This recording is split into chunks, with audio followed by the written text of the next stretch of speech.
3, 4, 5, 6.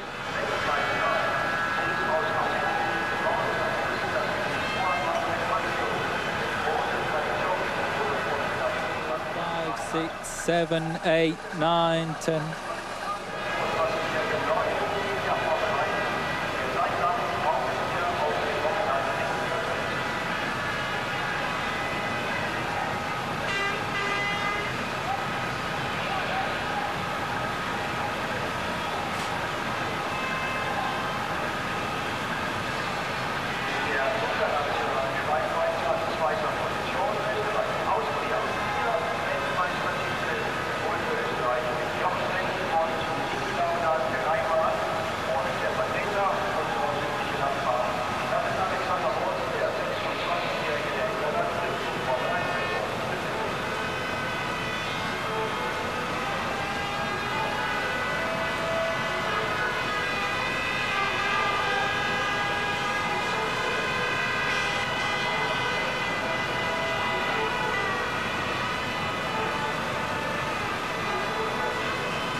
meine Damen und Herren, das war die Flaggenparade aller Teilnehmer Nationen beim großen Mobilitätspreis von Deutschland hier auf der Hockenheimring. Und so ganz allmählich geht es jetzt in die spannende Phase des Countdowns. Wir hatten 13 Uhr und 9 Minuten mit dem Startpunkt hier, also noch 1 und 50 Minuten.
Time for the German Grand Prix.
Irvine winning in '99, the German Grand Prix provided rich pickings for British drivers. Stewart, Surtees, Moss, the Hills and the Hunt of all triumphs, and today David Coulthard tries to join the club.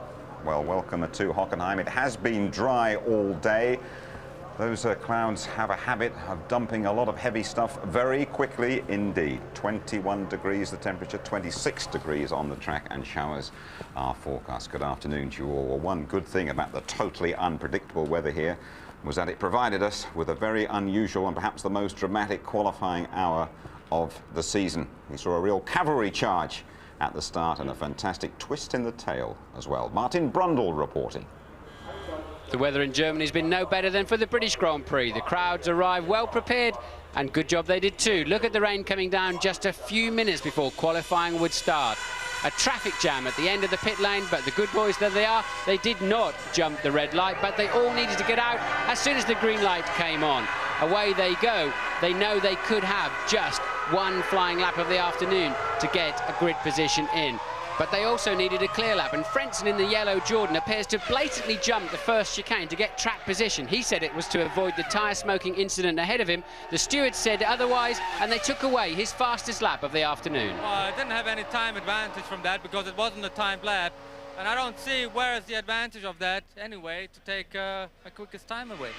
Fisichella threw away his early chance by spinning the Benetton on the exit of the first corner. He would get a second chance. Barrichello's Ferrari broke down electrical problems. He was on wet tyres too. When he got back to the pits, he found no Ferrari waiting for him. Michael was already out in the spare car. Meanwhile, Coulthard was on some kind of magnificent lap, throwing caution to the wind for pole position.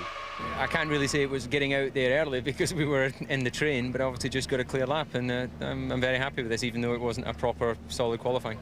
Barrichello had to hang around while they fixed Michael Schumacher's bent car from the morning.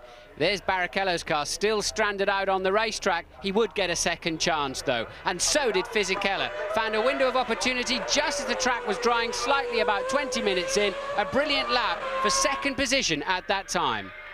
When my engineers they called me to say you are second, I didn't believe that, but I was quite confident to do well. A second position, I was very surprised. And straight after Fisichella's effort, this happened. Poor old Barrichello now has huge pressure. He's in Michael Schumacher's car, he's not yet in the race, and the track is saturated. He would end up P18. The mechanics did a great job to make it survive. I mean, you never know. The car was a little bit not in perfect shape with the setup, but at least they were able to put my pedals on it, and they left Michael's setup. So, but I would put the 90% of my problems in qualify was down to traffic. Frentzen may be a German star racing in Germany, but they cut him no slack whatsoever as he's pulled into the weighbridge yet again. Frentzen will start the race in 17th place. Eddie Jordan not at all happy. Coulthard, the angelic man, sitting there waiting to see if he can stay on pole.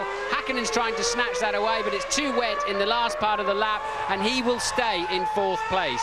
But somehow Michael Schumacher, putting extra downforce on the car, found some grip and did a magnificent time for 2nd on the grid, much to the delight of the crowd and the Ferrari team.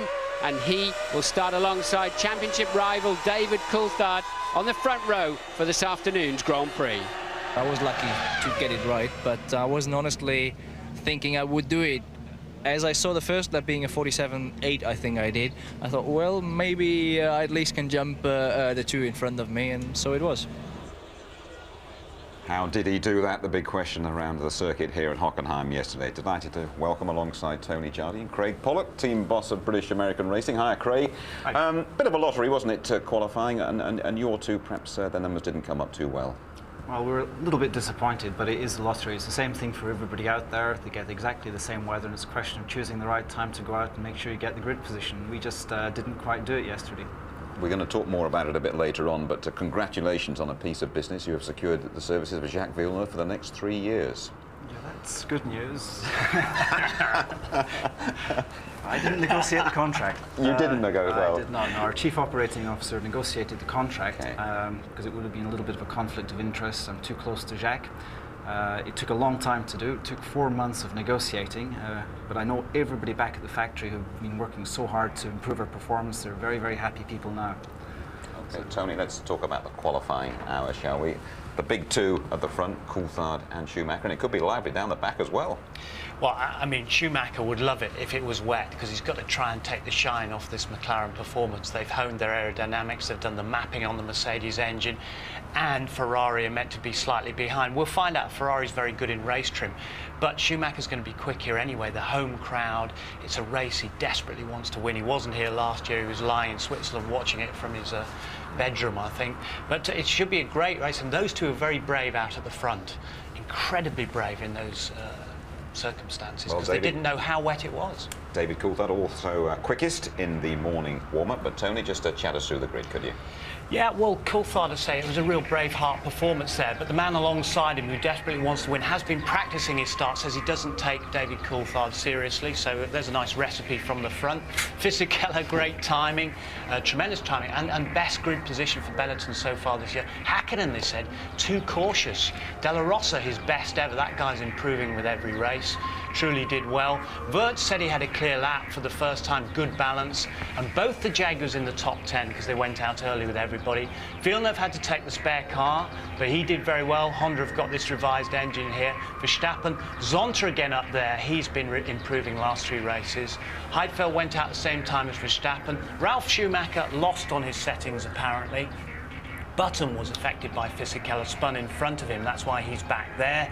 Then Frentzen, as we saw earlier, had been adjudged to go the wrong side of the chicane, getting ahead of 2 people. Barrichello, we know he had to go back there.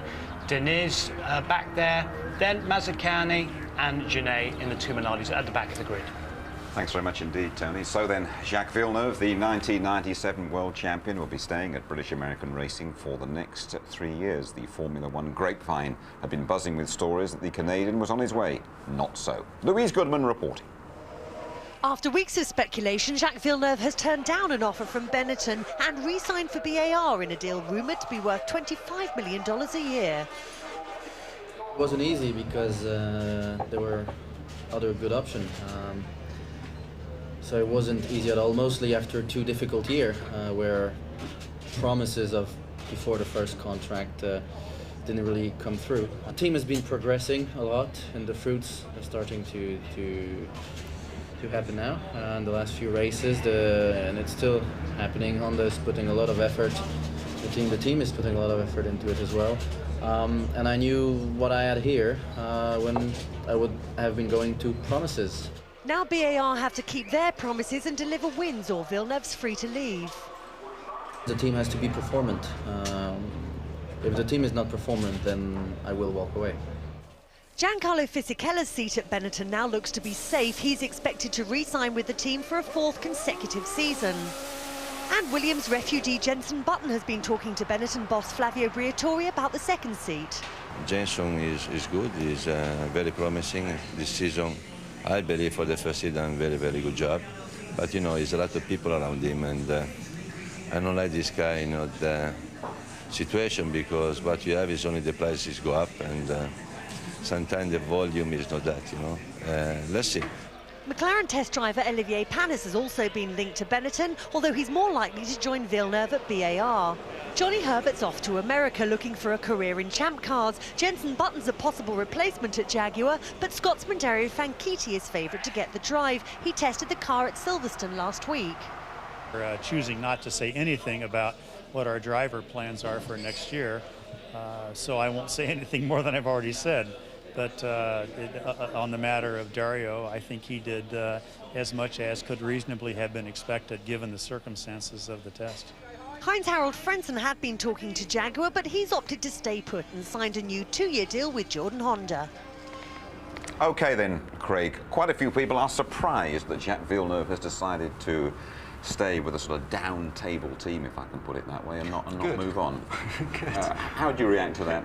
Well, I don't know why they would be surprised. Jacques started to say in the press conference that he'd had certain promises that weren't kept. That was that we expect to be far more performant, as I think Jacques used that word. Performant was the word, That comes yeah. from performant in French. It's a direct translation. Our performance has actually been pretty bad in the first year, but it's not because we're bad people or a bad team. The team has just taken a long time to build up, and a lot of effort's been put into it. And the promises that have been made are not promises this year. What we're doing is we're saying, by this time we're going to do this, by this time we'll do that. Our design office has improved. Everything has improved inside the team. The way we produce the parts have improved. The way the team works together has improved. And that's what he's meaning by these promises. You see, I think people believe that Villeneuve is one of the best around. He has been a world champion. We've got a couple of little facts and figures to show you here that compares his career, really. Well, that's at Williams. I know they have been around for ages, and BAR have only been around a couple of years, but look at that. 49 races, 37 finishes, 11 wins, and the World Championship, and 180 points. BAR, and those figures really speak for themselves, don't they? 26, just 11 finishes, 4 with points, the best of 4th. A total of 11 and 44 races since Jacques last won a Grand Prix. And out there, they say, well, he's not going to win with you. I think they're wrong. Certainly this year to win is going to be very difficult because the strength of McLaren and Ferrari is undoubtable. And what we have to do, if you take a look at McLaren and Ferrari, the 2nd position has 88 points today, and the 3rd position has huge gap. 19 points. There's 70 points difference. And what we have to do is we have to fight our way up into 4th place, then into 3rd place. But even in 3rd place in the championship, to try and win a race against McLaren and Ferrari, that's the problem. So I wouldn't say the problem really lies with British American racing and winning. I know you're a good pal of his, but you're absolutely convinced that Jacques Villeneuve still has the desire, the ambition to win. He's not just cruising and collecting. It's been a long time since his last drink and he's getting very thirsty. He desperately wants that, and that's why he signed with us. He believes that the partnership with Honda is very positive. He believes in what we're telling him because he actually sees the results. The way we have come up since Magny-Cours has been pretty impressive. Normally I would be sitting down in the back of the paddock in the 11th place and not say too much, but I seriously believe in British American racing and everybody is there. What about your other driver, the 2nd driver in the team? I mean, Louise mentioned Panis, and Button has had a little... a 2nd driver called Ricardo Zonta. Next year as well? I didn't say that. No, Ricardo has to perform, and at the moment we're keeping our options open, a little bit like Neil Ressler. We're not prepared to announce who we're going to sign up for next year, whether it's going to be Ricardo or whether it's going to be one of the young hopefuls or Olivier Panis or whoever. All right, I've just got a little feeling about Jenson Button. I think that, as has been suggested, he will in fact be on his way to Benetton for the next couple of years. will be powered by those Renault engines, and I feel come what may that Jenson Button will be around in Formula One for a very long time to come. Watch this space anyway for that. Check the latest standing, shall we? Let's read up just from your benefit. Craig, Jacques Villeneuve, there you go, 7th place, and 11 more points, as you pointed out, than BAR scored throughout last year. Ralf Schumacher with 14, Fisichella, he's got all 18 for Benetton on the second row today. Barrichello only just managed to get into the race. Hakkinen starting next to Fisichella, and Coulthard on pole ahead of Schumacher. Schumacher carrying massive home support. Change at the top of the constructors after McLaren lost 10 points for a technical infringement in Austria, so Ferrari now 4 points clear. Williams and Benetton scrapping for third, and a single point also separating BAR and Jordan. Well, losing those points has intensified the ill feeling between the big two, McLaren and Ferrari. Michael Schumacher's starting manoeuvre, another bone of contention. James Allen has this. After the steady escalation of tension between David Coulthard and Michael Schumacher over the German start-line tactics, it's ironic that the two should find themselves together on the front row today. Coulthard has again succeeded in drawing attention to the issue and putting pressure on Schumacher this weekend. And with the FIA's Charlie Whiting refusing to issue a firm ruling on the matter, there is a possibility that Coulthard and his supporters Eddie Irvine and Jacques Villeneuve might file a protest with the stewards if Schumacher does it again. Those three drivers have also questioned Schumacher's position as head of the Drivers' Association, but at least Rubens Barrichello is backing his teammate. If Michael goes off the GPDA, that won't survive. He is the one of the few guys who does things, you know, comes to the racetracks and look for more safety, and you know, I see that as people just implicating with something wrong. Coulthard says the tension can only add to the drama. Yeah, but that's Formula One. We all want to win, and the stakes are high, and therefore it gets everyone, you know, really close to the limit. But that's part of the appeal. McLaren and Ferrari are at each other's throats over another issue. When Mika Häkkinen's winning car in Austria was found to have an FIA seal missing on its electronics box, Ferrari boss Jean Todt wrote a letter to the stewards asking for the car to be disqualified. McLaren are livid. This was a matter between the stewards of the meeting, representing the FIA, and the team, and there just isn't a protocol for another team to become involved. So this was just sort of blatant lobbying, which I found pretty distasteful. If you do remember well, we had some problem in the past with some teams all present at the hearing or putting in evidence things which would have been much easier to raise before the start of the race, so it was just aggravation. And I mean, when we knew about the problem which occurred to the other competitors in Austria, we just wanted to have a clarified situation, and we were not there. You know, we just asked for clarification, that's all. Having blanked in 3 of the last 4 races with Schumacher, Ferrari has brought the largest ever team to a Grand Prix meeting. 64 technicians are here to get the cars through the weekend. In contrast, when Jody Scheckter won Ferrari's last world title in 1979, the team had just 20 people. Schumacher will be hoping his army can help him set the seal on another important victory today. So Ferrari very keen to do well here, Craig, but you can sort of stand back and take an impartial look at things. Where do you stand in that ruck between the big two? Well, we don't really get involved between the big two, but I just find it extremely unusual how, in the ruling, if you can take the points away from the team because of a potential breach or because of cheating, how the driver can actually retain these points. You're either clean and innocent or you're not. And to retain the driver's standings but not the constructor's standings, I don't particularly understand the logic behind that. I certainly don't want to get in between the two big teams. What we are trying to do from our perspective as British American Racing, the new boys on the block, the young kids, is actually try and step up there with them and be part of them. And the way that Michael Schumacher starts a race? Normally very well, but he is capable, and he's shown this with Jacques when Jacques won his championship. He's capable of making certain moves. And the problem is that he gets away with it. The sport doesn't do anything about it, and what he did with David Coulthard was, in my mind, incorrect. And certainly I know that if he goes anywhere near Villeneuve in the same sort of move, it will not be tolerate it. I think we get the gist of what you're saying. Tony, David Coulthard's ahead of him. He starts on pole, and he's gone very well in warm-up, but he had a moment there this morning, didn't he? Yeah, he still remained fastest, but the thing is, he's in the race setup now, and you know, he's got the fuel load on that he's going to go in the first stint, whatever, and he's on the edge, he's on the limit. He just got slightly offline, and he got off on the dust.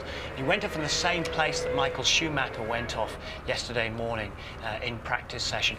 Just a gentle nudge of the tyre barriers there, so I think he'll be okay. OK, Tony, thank you very much indeed. Well, the Ferrari haven't done all that well here at Hockenheim in recent times, but they can draw great encouragement from their performance here last year when David Coulthard was, well, a bit off-key. Mika Häkkinen gets away well, so does Frentzen, slots into second place, and Salo is sprinting up on the left and taking second position. Ferrari, and off goes Pedro Diniz into the tyre barrier. Barrichello goes through and takes Heinz-Harald Frentzen and fourth position. Oh no, that's a bit of Coulthard's front wing gone missing. And the McLaren mechanics are out of the pit lane. There is the new nose, which is going to go onto David Coulthard's car. Into the garage goes Rubens Barrichello out of the race.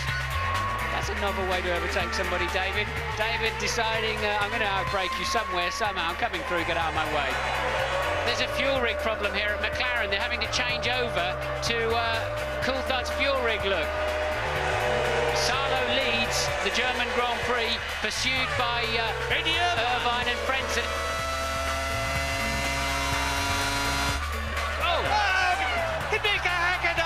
Mika Häkkinen collides and into the tyres, just as Michael Schumacher did at Silverstone. Out of the race, no points. And meantime, Eddie Irvine has got ahead of Mika Salo into the lead. Eddie Irvine wins in Germany for Ferrari, his second successive victory, his third of the year. Well, this time round, we're going to be watching the start of the German Grand Prix very closely indeed. As Craig there has been saying, the likes of Villeneuve, Coulthard and Irvine have all had a pop at Michael Schumacher's starting tactics. They call them unethical, even dangerous. But last time round in Austria, Schumacher himself was punted off just moments after the start. If you talk to Schumacher, though, he can't see a problem, so long as Charlie says it is OK. Who is Charlie? Well, he's the subject of today's Murray Meets.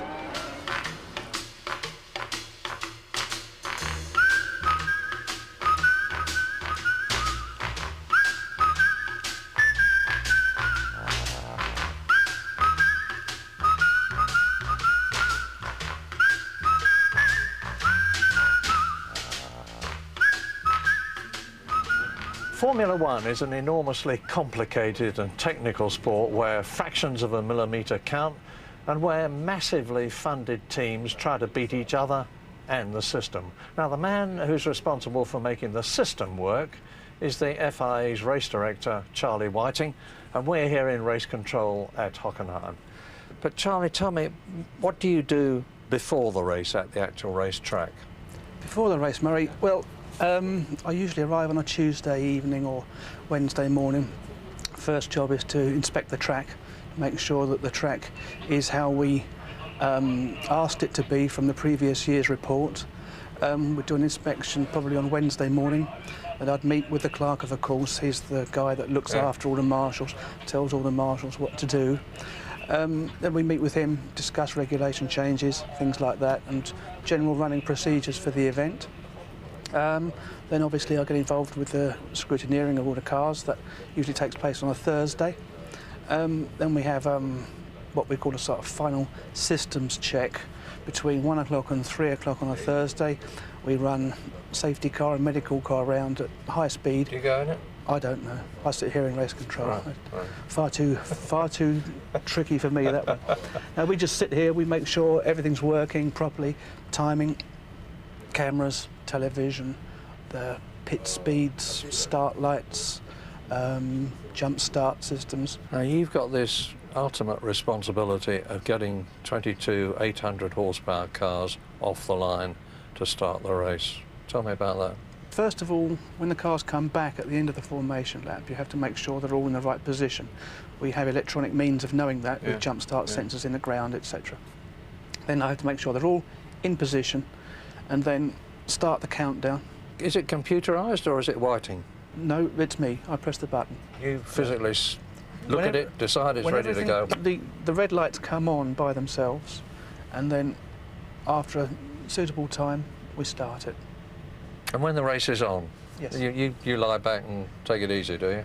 Yes, very relaxing normally. Come on, what's going on? After a couple of laps, I stay down at the starting position there for a couple of laps, then run up to race control and sit here and just watch the race and make sure everything gets done properly. You've got about 16 or 18 screens here showing you the whole circuit. And do you watch the race or are you watching the screens to look for incidents? No, we watch the screens. Here, for example, we'll have cameras focusing on the chicanes to make sure cars don't cut the chicanes and things like that. Then we'd have to look, if a car did cut a chicane, we'd have to look and see if it gained any advantage from doing it, things like that. Everybody's going on these days about wanting to see more passing in Formula One. I mean, do you think it is actually feasible? Is there a system or car design that would make that possible? I think, as usual in Formula One, it's a combination of many things. I don't think it's one simple answer to it, like changing the tyres, changing the wings. I think you would need to look at an entire package, including the circuits. So it's far from simple, and I think, in a nutshell, if it was easy, teams would do it because they would love to pass other cars. If it's that simple, but it's not. But we've talked about it at length, obviously, in technical meetings and with team principals, and don't think anyone has the answer. But I have some ideas which are probably best not to share with you just at the moment. Meantime, have a good race. Thank you very much. Cheers. Start of the German Grand Prix, just over 15 minutes away. Let's have a quick word with Rubens Barrichello. He is with Louise. Very much, Jim. Thanks, Jim. Rubens, not a brilliant qualifying session yesterday, but I mean, you are where you are, back here. At least overtaking is quite easy here, isn't it? Well, I wouldn't say it's easy, but it's... for a man of your talent. I would rather happen here than Hungary, for sure. So, you know, the car is as good as if I was on the first row, and there's no exception. We have to try a few bits and just to see where I can finish. There's talk of rain this afternoon. What's this place like in the wet from a driver's point of view? The problem is the visibility. It's completely zero. So if it happens, I hope it happens in the middle of the motordrome, but not on the straights. Well, have a good race, Rubens. Thanks for talking to us. Thank you. Rubens Barrichello coming off the worst qualifying performance of the year for him. Now, before you pop back over the circuit, we've taken a couple of Deutschmarks off you here. You've been a little fun bet without the big two, and you've got Villeneuve to get up there on the podium. You sure about that? No, I'm not sure about that, but where's my money going to go? We're paying the kids so much, I may lose some more money. No, I think that in Austria we finished 4th and we fell back to 15th. So if we finish 4th, falling back to 15th, Barrichello behind, then the next place up is 3rd. So we've got to at least look at 3rd and just hope the weather holds out. It is apparently just started to spit with rain. What is your reaction to that? Get me an umbrella. You've got to go back through that tunnel that was flooded a couple of days ago. So, if it is raining, then it's down to strategy, and let's just hope that we don't make the same mistake that we made, or stupid mistake we made in Canada. We can do it the same as any other team can. Both drivers are good, and the team's good enough to do it. Craig, thanks very much indeed for joining us. Thank you, Jim. Always a pleasure. Thank you. Thanks a lot. Well, there we are. There they are. Threatening again, the old Hockenheim clouds. Dry at the moment, 23 degrees on the track, 21 degrees the air temperature. But my bet is it's going to rain. But when you rejoin us, we'll take you round Hockenheim in a Ferrari.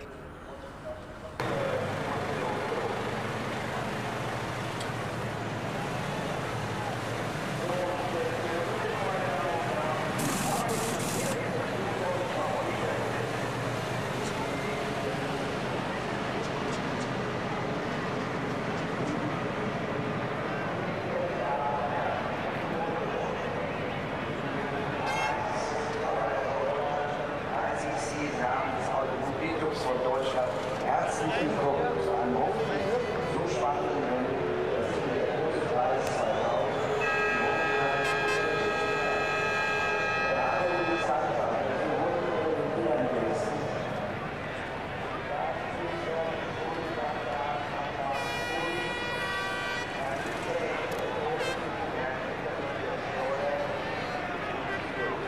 wichtiges und sympathisches Signal für den Motorsport.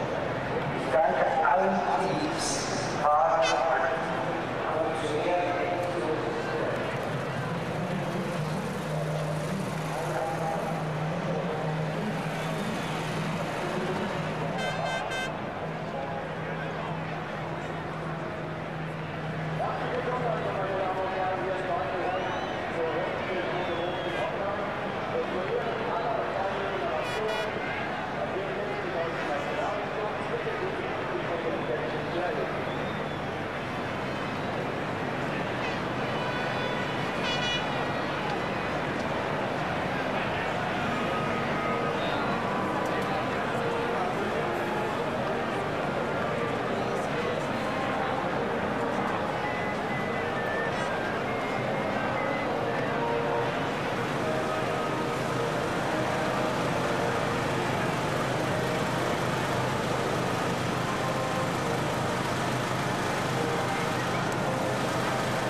Sean Lays, I don't think you've ever been unlucky enough to qualify this far back, but with a bit of rain, could you make something out of this race? It's what I'm looking for anyway, even if it's extremely dangerous with this high-speed circuit. But to get the results, I just need to believe in God for the rain. Now, with this in mind, have you perhaps taken a gamble and gone for a wet edge to your setup? It's not completely a wet setup because it's difficult to do it. But I think if it's raining, the car is okay. Thank you very much. 85 miles an hour and down to turn one. The magnificent grandstands on the left, brake down to just 120 in fourth gear. Get back on the power, sweep to the outside, and you're on your way into the countryside. You're going to build up to something around 220 miles an hour. Stay to the left, it's bumpy on the inside. And gently sweeping round to the right, you're starting to look for your braking point into turn one. Remember, 220 and down to just 60 miles an hour in second gear now. 70 through the left-hander. Ride the curb on the exit. Again, very, very bumpy in the traction area. And then move immediately to the left-hand side of the track, building up once again to 212 miles an hour as you head down to the Ost curve. Bumpy again under braking. Look, it looks like a cul-de-sac as you go in. Do not go straight on. Turn right at just 60 again. And now sweeping through the exit of that Ost curve, 135 miles an hour already. Walk the car to the white line on the left. Now building up to 215 miles an hour once again. Top gear, of course, as you head towards the Ayrton Senna chicane. Underneath the bridge, brake very, very hard. Left over the curb, 70 miles an hour. Curb again on the right. Now ride the curb on the exit. It hurts your back as you jump off. Barrichello a little slow with the gear shift there, hitting the rev limiter. Stay right, it's a little bumpy. Now sweep over to the left. You've got the stadium ahead, 205 miles an hour. The first right-hander always surprises you. Turn 11, 140 miles an hour, bit of extra tarmac on the exit you can use. Heading down now towards the Sachs curve, just 60 miles an hour. Very easy to outbrake yourself on the way in. Hug the inside, get back on the power. Up to 140 miles an hour already through the chicane. Bleed the speed down to 110. The car will slide from the front, but stay with it. The last corner ahead of you, it's absolutely critical. The Nord curve, 120 miles an hour. Slingshot into the start-finish line once again. Last year, most of the front runners divided this race into two halves with a stop right in the middle. But the temperatures were a lot higher then, and the tyre degradation was very bad too. This year, it isn't. So I expect to see most of them fill the car up to the gunnels and go as far as they can, which is about lap 27 or 28. Now, the gap between McLaren, Ferrari and the rest of the field is so enormous that the top two can actually afford to take a gamble on a two-stop strategy. And if it doesn't pay off for them, the worst that's going to happen is they'll still be third or fourth. Michael Schumacher did it successfully in Brazil. He was trying to do it again 2 weeks ago in Austria, and he may try it here this afternoon, although it's a bit risky here because you have to be able to carve your way through the traffic. My hunch says he probably won't. But two men who almost certainly will try it are Rubens Barrichello and Heinz-Harald Frentzen, down in 17th and 18th on the grid. They've got nothing to lose and everything to gain by going on the attack. Should be a very interesting tactical battle this afternoon. Thanks very much indeed, James. The clouds are closing in overhead. Michael Schumacher has never won here in a Ferrari, but he was first for Benetton in 1995, and it really is a fascinating prospect, this one. The three World Championship contenders are all up front. We have Britain's David Coulthard on pole, saying, I want those 10 points. The championship leader, Michael Schumacher, right alongside. I am very, very confident, is the German's message to Coulthard, and right behind world champion Mika Häkkinen, back to his very best. Stick around for the German Grand Prix. That means also that lots of cars will fall off, and I try not to be one. Mika, thanks very much.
Gerhard Berger, what advice were you giving to young Jenson Button just now?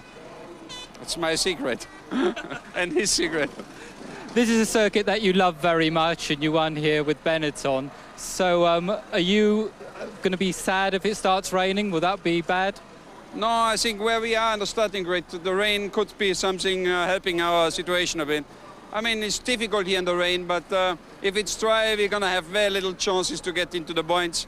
So I think it's more risk, but if it would be up to me, I would take the risk. Okay, thank you very much and good luck, Gareth.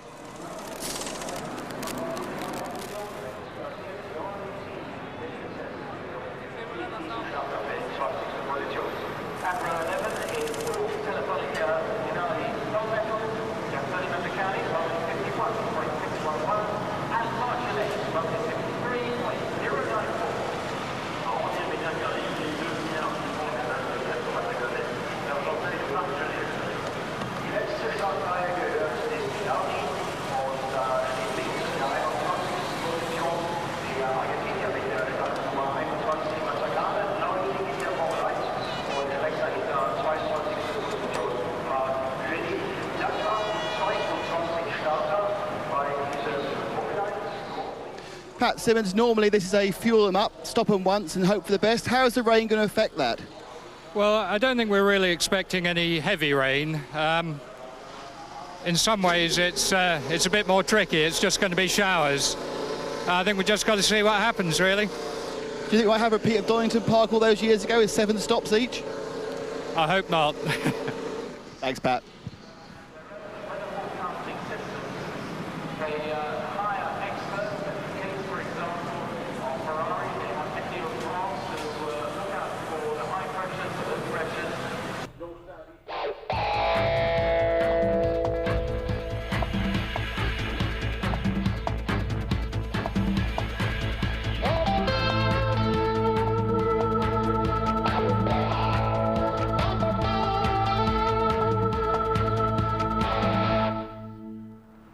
It is the German Grand Prix at sold-out Hockenheim. Over 100,000 people packed into the stadium section. Klaxons and firecrackers at the ready, primed to celebrate a Michael Schumacher victory.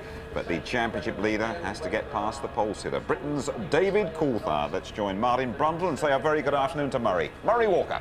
Good afternoon, Jim. Good afternoon, everybody. Well, this is very literally the calm before the storm. It's all quiet down on the grid. The drivers are there, the mechanics are there. Those people who are privileged to be with them will soon be moved away. When I say it's the quiet before the storm, it could be in two ways. First of all, the storm of the race itself, and then the big question mark, is there going to be a storm weather-wise? Certainly not, we hope, like Friday, because that was quite incredible. The pits were awash with water. The tunnel, which joined the far side of the track to the paddock, was 4 feet deep in water. It took the combined efforts of all the fire brigades around here a long time to get the water clear. And we know that there's a possibility of rain this afternoon. And this place is very, very dangerous indeed when it's wet, because the course goes slashing its way through dense pine forest once they've turned out of the stadium section that you're looking at now. And those tall pines hold the water. The wind can't get through to clear the droplets away, and visibility is virtually nil. Martin, you've done it. Yes, it's, I have to say, Hockenheim in the rain. It's you know how much I miss driving. It's one of the few days where I'd rather be up here cuddling you, Murray, than on the grid or in a Formula 1 car, but don't take that the wrong way.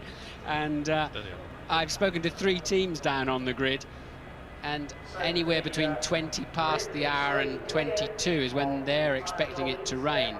So 20 past 2 here locally, up to 20 to 3. They're expecting it to be spitting with rain lightly at the beginning of the race, which it is indeed doing as we speak, but very, very lightly. We've got a track temperature of 21 degrees centigrade, so it just burns away quite quickly. And we think that Coulthard and Schumacher at least have added extra wing on the grid to allow for it. And I think the teams will also add a bit of fuel, Murray, to try to give themselves a bigger window of when they can take that pit stop to adjust it according to the rain, if indeed all these weather forecasts are right and it does rain later on. I'd imagine them coming in around lap 25-ish. The safety car leaves the grid now, which is all part of the procedure. That will go around to the back, and so we know that there are no hindrances around the track, and the procedure is well underway to get this German Grand Prix going, Murray. It's quite ironic that the man who has been complaining so much about Michael Schumacher cutting across him at the start of races, and particularly the Austrian Grand Prix, David Coulthard, is in pole position. And next to him, or at least just a little bit further back on the front row, is the man he's been complaining about, Michael Schumacher. So again, we've got McLaren in pole position. It's the 10th time that David Coulthard will have started from pole position in his career.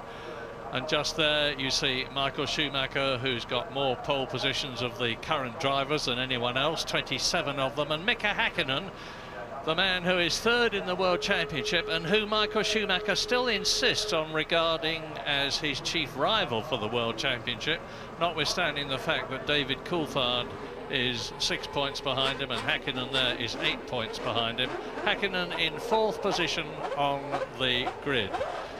Now, I heard a Porsche driver saying from the Porsche Super Cup race earlier on today, who started on the right-hand side of the grid, Bernd Mailander, who's actually also the safety car driver in Formula 1, heard him saying it's incredibly slippery on the right-hand side. There's a lot of debris, a lot of tyre rubber. That is a part of the track that is simply not used here at Hockenheim. That's the left-hand side you're looking at from Fisichella's car on the second row.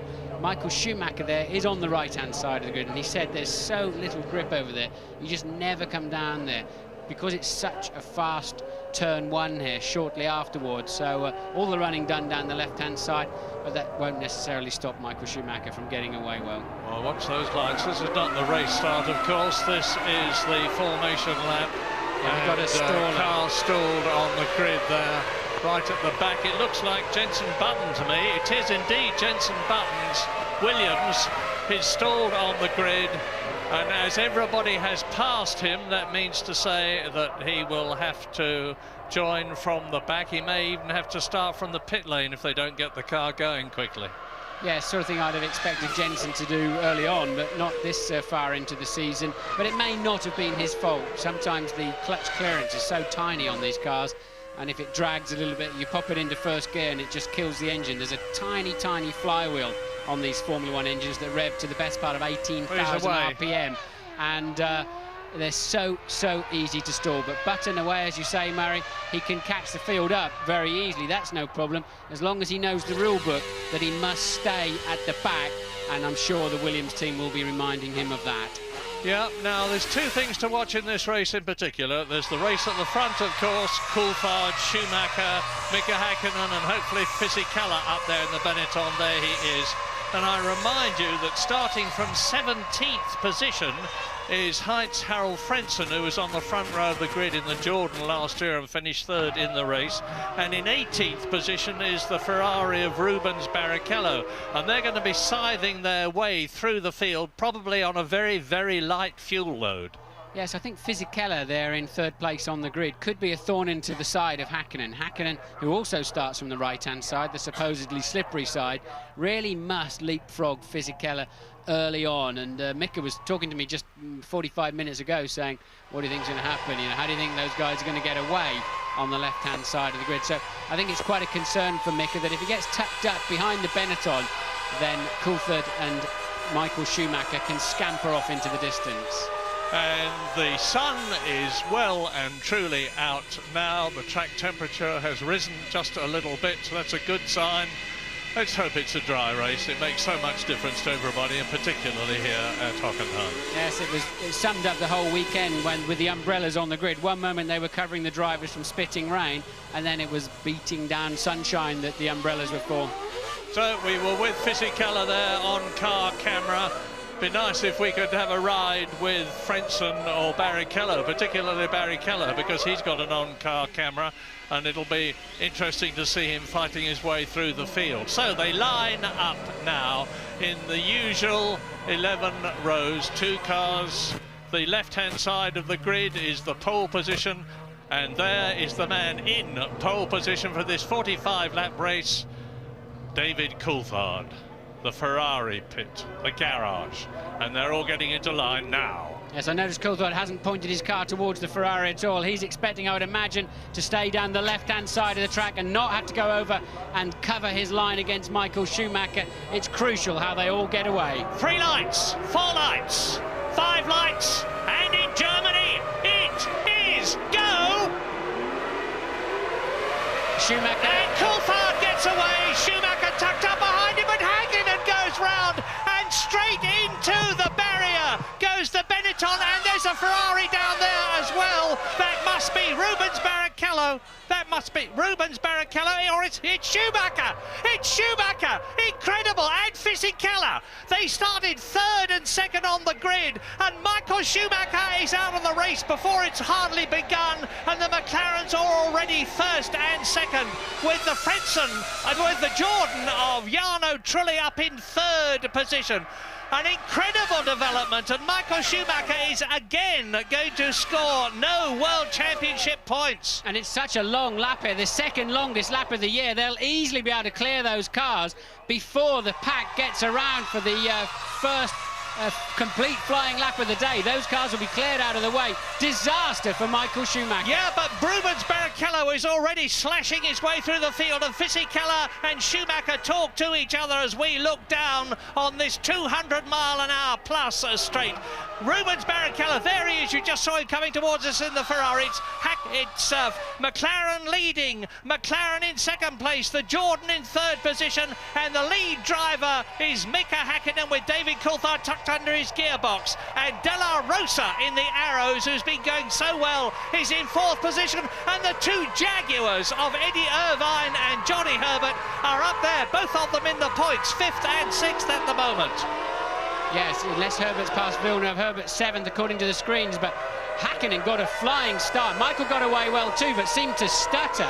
Yellow flags are out on the start-finish line here, just to tell the driver, wave yellows to tell the drivers they're recovering those cars.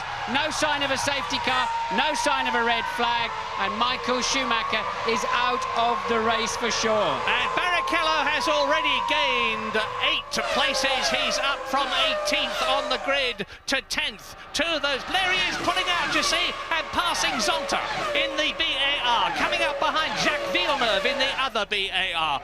For Ferrari now, and for Italy and for Brazil, it's all down to Rubens Barrichello. And I think I just saw Johnny Herbert passing Irvine too. The Jaguars are running line as third in 5th and 6th. They did clear Villeneuve, as has Verstappen now, who's 8th.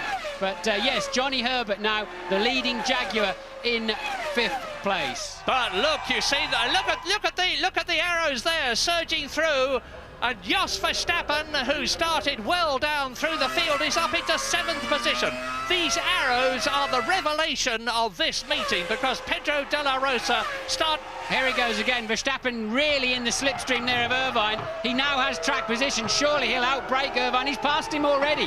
Verstappen up into 6th. Yeah, and I reckon Jos Verstappen may be on a 2-stop strategy. This arrows is incredibly quick. It's very, very slippery indeed. The aerodynamics are superb, and the Supertech engine is good. Here's a replay of the start. Now here we go. Coulthard away moderately well. Schumacher I saw out of the window getting away well, then stuttered, and Hakkinen just drove right through the middle. Now look, Schumacher came across and really blocked Fisichella out. Schuey did not realise Fisichella was there, did not give him any space, and I'm afraid, Michael, you cannot blame that on Fisichella. Look, he's moved across onto his line and then braked, so Fisichella quite late into the corner, but that was at least 50-50. Michael gave him no space. Yeah, but a lot of the cynics will be saying that's Michael Schumacher's come-uppance. He's had payback time for the things they've been blaming him for in the recent past. But meantime, it's looking great for McLaren, 1st and 2nd.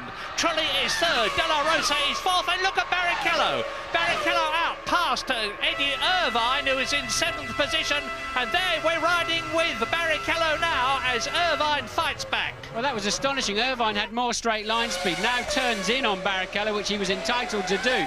But Barrichello got up alongside, and when the drag really cuts in, well over 200 miles an hour, Irvine started pulling ahead. That Ford engine, the Cosworth engine, has got massive grunt. It's an improved version with more power, and it's certainly showing up here. It looks as though they've got the setup right for the 2 Jaguars, as Rubens Barrichello, that we're riding with now, chases Eddie Irvine's green Jaguar, which is behind Jos Verstappen, and Johnny Herbert is up into 5th place. So Hakkinen, Coulthard, then Trulli, behind him De La Rosa. There is Johnny Herbert, followed by Verstappen and Eddie Irvine. Well, the good news so far for Britain is that the Jaguars are well up. Yes, and now Barrichello's got a much better run on Irvine earlier on in the straight. Now let's see the drag cut in. Can Barrichello make it stick this time? Yes, he's got the line up the inside. Irvine just falling back down the field at this stage. And that's Eddie Irvine, of course, who won this race brilliantly for Ferrari last year, thanks to the support of his teammate, Mika Salo, who was replacing Michael Schumacher after the German had broken his leg in Britain. Coming through now to complete lap 3. Mika Hakkinen leads David Coulthard. The gap between Coulthard and Trulli is 1.3 seconds, but again, as in Austria, Pedro de la Rosa, who was superb in qualifying, is magnificent here. Look at the orange arrows. There's a big gap between it and the green Jaguar of the red-helmeted Johnny Herbert, who's got Verstappen behind him, and Verstappen has got Barrichello ready to pull out and in the Ferrari and try to get up into the top 6.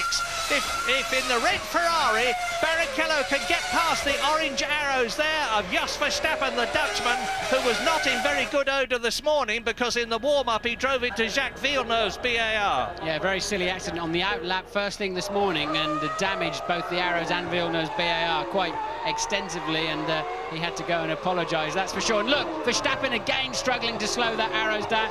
I think they've got tremendous straight line speed, but struggling a little bit into the braking area, and Barrichello lines up his next victim, but this one's got more straight line speed than the Jaguar he's already overtaken of Irvine. Yeah, and we've learned here that next year Arrows are going to have the Peugeot engine exclusively, and that will do them no harm whatsoever. So they're in great shape, but McLaren are in even better shape because they are on a potential 16 World Championship points at the present moment, with Mika Häkkinen bidding for 10 of them to win the race. But we're now on lap 4. It's a 45-lap race, so we've gone about 1/10th distance, 1/11th distance. Coulthard on a very fast lap at the moment, edging up a couple of tenths in each section on Mika Häkkinen. Interesting problem here for the McLaren bosses, Murray. They've got 2 drivers that can take the championship, as they had 10 years ago with Senna and Prost. But now, with Schumacher out of the race once again, what are McLaren going to do about their front 2, who are now just 6/10 of a second apart? And truly is hanging on remarkably well there in the Jordan, as is De La Rosa in the arrows behind. I think Pedro De La Rosa is absolutely magnificent, the young Spaniard.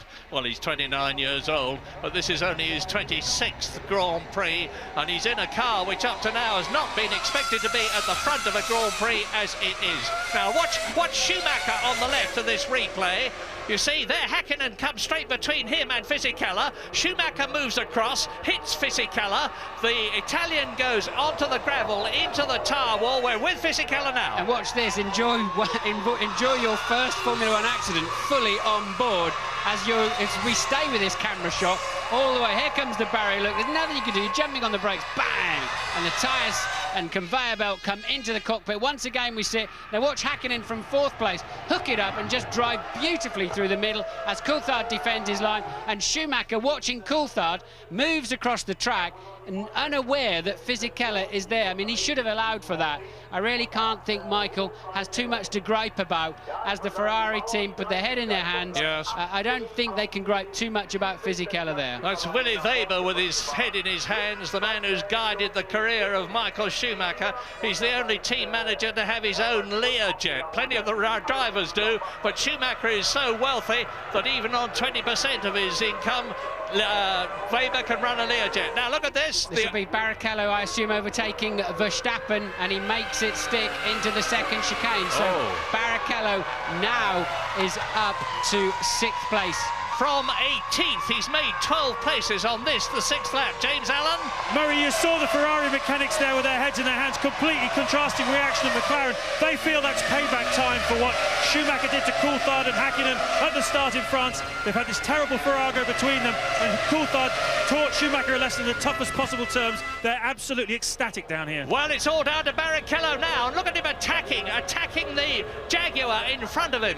Now the Brazilian, and he's going through on the inside. He forces a brilliant move there. He forced Johnny Herbert wide, and he's now up into 4th place, and Herbert has got De La Rosa behind him in 6th position. Nigel Stepney on the right. Now, there go Herbert, and leading them both is Barrichello, so he's up into 4th, and attacking again. De La Rosa having a go at Herbert. That's Verstappen having a go at Herbert, and Johnny was on the defensive. I think Barrichello surprised him at the inside into the first chicane. Textbook manoeuvre there from Rubens Barrichello. Brilliant driving at the moment, and Johnny then on the defensive. It gave Verstappen a run at him. Johnny managed to fend that one off, and look how quick, and Verstappen won't get through there now, but look how quick Barrichello is moving away from them. Yeah, this is an example of how they slow each other up, because Barrichello was 1.2 seconds slower than Häkkinen and Coulthard with a clear track in front of them, and he is now in that position. There he is, but with Johnny Herbert, Häkkinen leading, Coulthard 2nd, Jarno Trulli still in the Jordan, 2.4 seconds behind David Coulthard, who is 1 second behind Mika Häkkinen. This race has got a long way to go yet. We're on lap 7. I think there could be a lot of action yet. I saw when we were on board with Barrichello, they were moving the film protecting his camera shot, and it was raining slightly. Remember, it could well still rain in the next half an hour in this race, and I think we could see quite a lottery at that point as to who can stay on the track and if and when they come in. And this is another shot then of Barrichello passing Johnny Herbert into the first chicane. Johnny beginning to turn in and had to turn back out again. Great move there from Rubens. And Johnny Herbert is still in the points in 6th position. So let's have a quick look at the top 10. It's the 2 McLarens, Häkkinen and Coulthard. Then Jarno Trulli's yellow Jordan. Look for it. It's getting further and further back. There it is in the distance. De La Rosa in the arrows is 4th, and Barrichello is 5th in the Ferrari. 6th is Johnny Herbert, and 7th is Jos Verstappen.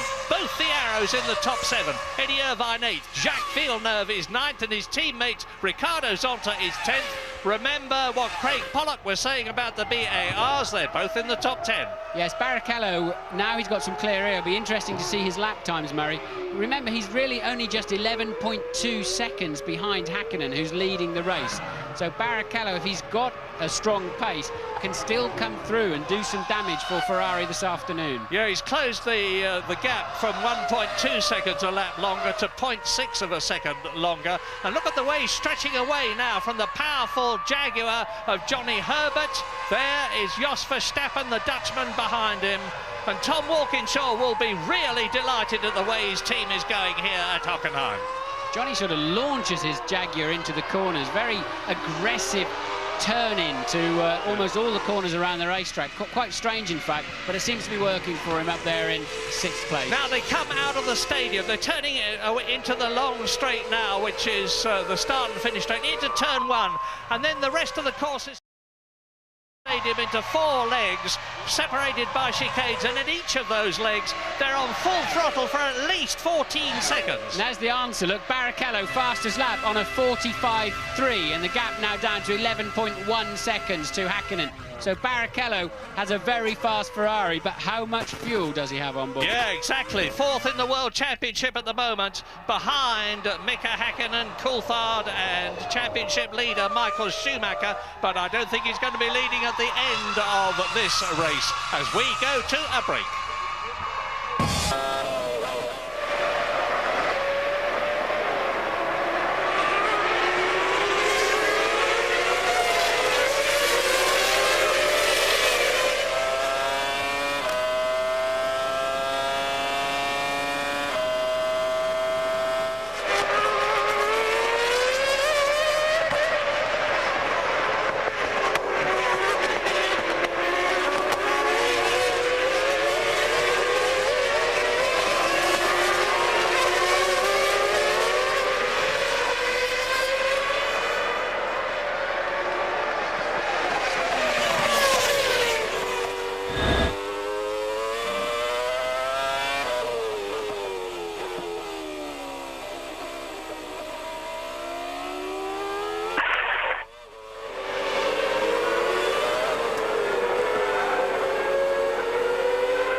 Lap 9, and this is a replay of Heinz-Harald Frentzen surging up from 17th on the grid into the position he's in now, 8th position. And Jos Verstappen has got the Jordan right behind him now. And the men to watch at the moment are Barrichello, who is the fastest man on the track, 5th and catching De La Rosa. There is the second orange arrows, that of Verstappen in 7th place, with Frentzen behind him. Yes, Frentzen, I see, missed a chicane at some earlier on at 14.06 earlier on the race. If they're going to penalise him, they'll have to penalise him very soon. He looks like he's got away with that at the moment. He's flying through the field. Verstappen in the arrows has lost a major part of his engine cover, which will be affecting the aerodynamics, and it's left debris on the track. Now, it was Verstappen himself that ran over a piece of debris this morning going down towards turn 1, as Frentzen lines himself up and surely can brake late enough to take the line down into the first chicane. Yes, he can. And it was Verstappen who touched a little piece of debris this morning, and his front tyre exploded immediately. It's highly critical round here. Remember that it was Häkkinen who went out of the race last year with a delaminated tyre. The tyres are under severe pressure, and Verstappen's got a problem with that engine cover missing, and now Frentzen is up into 7th place. And here we see from another angle Frentzen getting the track position, getting the line, and not snatching his brakes, taking a good clean run. Well, Heinz-Harald Frentzen, a German in Germany at Hockenheim, is now in 7th position. His next target is the man in the red helmet and the green Jaguar, Johnny Herbert, who has announced that he's leaving Formula One at the end of this year and going to race in champ cars in America. Is he going to be able to retain his 6th place? I don't think so much longer. Incredible lineup of cars, isn't it? Look, from Herbert through to all the way through there to Ralph. In fact, Jenson Button in 19th, so you've got from 6th to 19th, pretty much all line astern. Yeah, so who are they? Herbert 6th, there he is. There is Frentzen behind him in 7th. Then it is Eddie Irvine in the Jaguar, Villeneuve and Zonta virtually together, and here is Rubens Barrichello in the Ferrari, who's come up from that 18th position. We're riding with him now as he turns out of turn 1, going at 200 miles an hour up to the Clark curve, the right, left, right chicane, closing on Pedro de la Rosa's arrows, hand over fist. This is the V10 Ferrari engine versus the Supertech engine V10 in the Arrows. The Arrows is incredibly quick. At race after race this year on the section times, the Arrows has been the fastest car. But Barrichello now has really got his dander up. He's fought his way through magnificently, and he's coming now into the Ost curve, right at the top of this boomerang-shaped circuit. Through the right, the left, the right again. They exited at about 130 miles an hour and build up to nearly 220 miles an hour as they come down to the centre curve, and there goes Heinz-Harald Frentzen past Johnny Herbert. He's in the points. Frentzen is in the points. His teammate Trulli is in 3rd position. The top 6 from Frentzen upwards are Frentzen 6th, Barrichello and De La Rosa 5th and 4th. Trulli is 3rd. David Coulthard and Häkkinen are still only 1.6 seconds away from each other and nearly 8 seconds ahead of 3rd placed Jarno Trulli. But this race is by no means finished. What strategies are they following? Watch Barrichello. This is the stadium section. They're coming up now to turn 14, the right-hander. They take that at 90 miles an hour, exit it at about 90 miles an hour where they are now, and then accelerate up to nearly 185 miles an hour. There is Trulli, 3rd. Watch Barrichello. So it is the Brazilian against the Spaniard. And Pedro de la Rosa has covered himself in glory in the last couple of races. He's doing so again.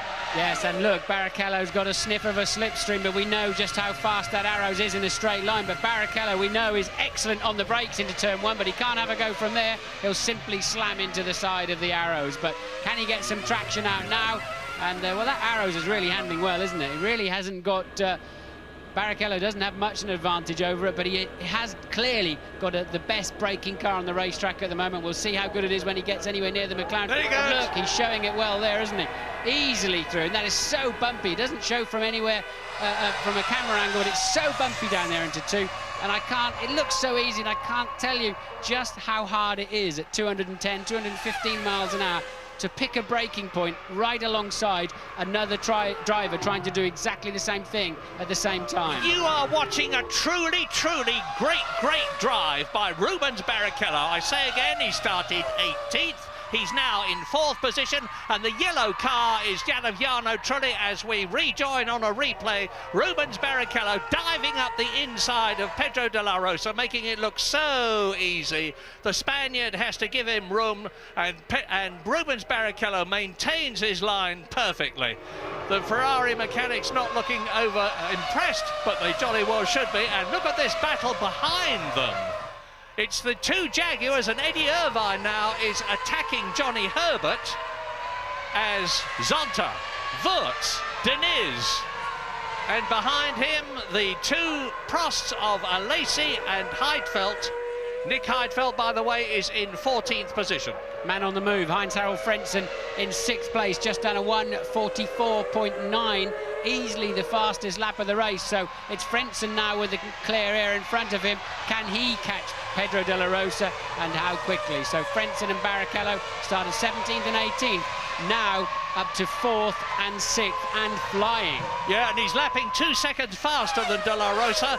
He's 10 seconds behind him, so in about 5 laps' time, Frentzen, if he keeps going the way he is now, will be right up with the 5th placed Arrows as you look at the German now. 1:44.9, the fastest lap of the race. The fastest lap last year was 1:45.2, so Frentzen is faster this year than David Coulthard, who made the fastest and record lap at Hockenheim was last year. You were looking at the new lap record holder. Here is the race leader, Mika Häkkinen, McLaren, David Coulthard, McLaren. Still just over a second between them on this, the 13th lap, and out goes Johnny Herbert in the Jaguar. Well, Johnny's bad luck seems to stick with him, whatever circuit he is at and whatever country he is in, and the jinx has struck again. He is out of the race, and that means to say up into 8th place goes Eddie Irvine, to 9th place goes Jacques Villeneuve, to 10th place goes Ralf Schumacher in the Williams. His teammate Jenson Button is down in 19th position, having a tremendous battle with Jean Alesi's Prost and Marc Gené's Minardi. That's one of those moody slow-mo replays they like to show here. That was truly bouncing across the curbs. I don't know whether you noticed his rear wheels were completely off the ground. Frentzen is on another flying lap, and a 44.7 this time around. So Frentzen is catching De La Rosa in front of him at 1.5 seconds per lap, and he's 8.4 seconds back. De La Rosa 5th, Frentzen 6th. And there's currently just 1.2 seconds, as you can see, between Häkkinen and Coulthard. You know, the car language of those two, Häkkinen and Coulthard, makes it look very easy indeed. What's going through David Coulthard's mind, Martin? What's going through his mind is, why can't I get the power on out of the chicanes? I've watched him on several chicanes now through the race, and he just can't seem to apply the power. And here's Trulli, and Barrichello with Trulli already, look, just a few meters behind him. Barrichello absolutely flying. We're on the 14th lap of the race, and he's really in good shape in the next few chicanes to, I think, pass Trulli. Yeah, if he gets past Trulli, he's then going to have a real battle on his hands. He's up from 18th to 3rd soon if he gets past Trulli, but he's actually lapping slower at the present moment than the two race leaders, Häkkinen and Coulthard, who are some 10 seconds ahead of him. And Barrichello's right up behind the gearbox of Trulli, just waiting in the moment to bob out from behind it as they turn into the stadium section. That is turn 11 at this 15-corner circuit. They're at turn 12 now, accelerating up to 90 miles an hour from 60 on the apex of the previous corner, and Jarno Trulli can see that Scarlet Ferrari big in his mirrors. Yes, it's awful when you've got a car behind you know is fast and is bearing down on you. Trulli's getting a little bit untidy in his defence and running a bit wide. I think Barrichello won't spend too long behind Trulli before he finds a way through. He'll get a better drive out of a chicane or a corner, and then for sure he can nail Trulli on the brakes. It may even be as soon as down to the first chicane. Trulli not defending his line yet. Now Barrichello makes the move, the perfect slipstream, and Barrichello will go through under braking, surely, and he does. Remember what I said about a great drive? There is confirmation and underlining of it. But De La Rosa and Verstappen are both catching Trulli as well. Trulli is not going as quickly as he can, as he has done in the past, because you can see De La Rosa in the orange arrows is getting closer to the yellow Jordan in the background.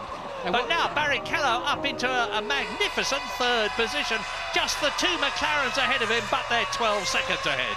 Yes, it's 13.9 seconds last time around, and I think Barrichello's done a sterling job to get from 18th to 3rd and only lose 13.9 seconds to the leader, so the race is set. James, what can you tell us? Well, Martin, I said at the top of the show I thought that the Frentzen and Barrichello had nothing to lose really today by doing a two-stopper. It's certainly spectacular track action. The reason they're able to do this is because the two-stop fuel load is 40 kilos lighter. That's about 1.2 seconds a lap. They should be faster faster than these heavy cars carrying a full one-stop fuel load. So I think we're going to, unfortunately, of course, they've got to stop twice, so we're going to see plenty of this kind of action throughout this race. Well, I'll tell you this, Eddie Jordan must be keeping his fingers crossed, because his team, which was third in the Constructors' Championship last year and had that as a target for this year, to be third in that championship behind McLaren and Ferrari, has slipped down to 6th this year. They've had a rotten year, but Trulli and Frentzen are both in the points, with Jarno Trulli on a potential 3 points, Heinz-Harald Frentzen on 1 point,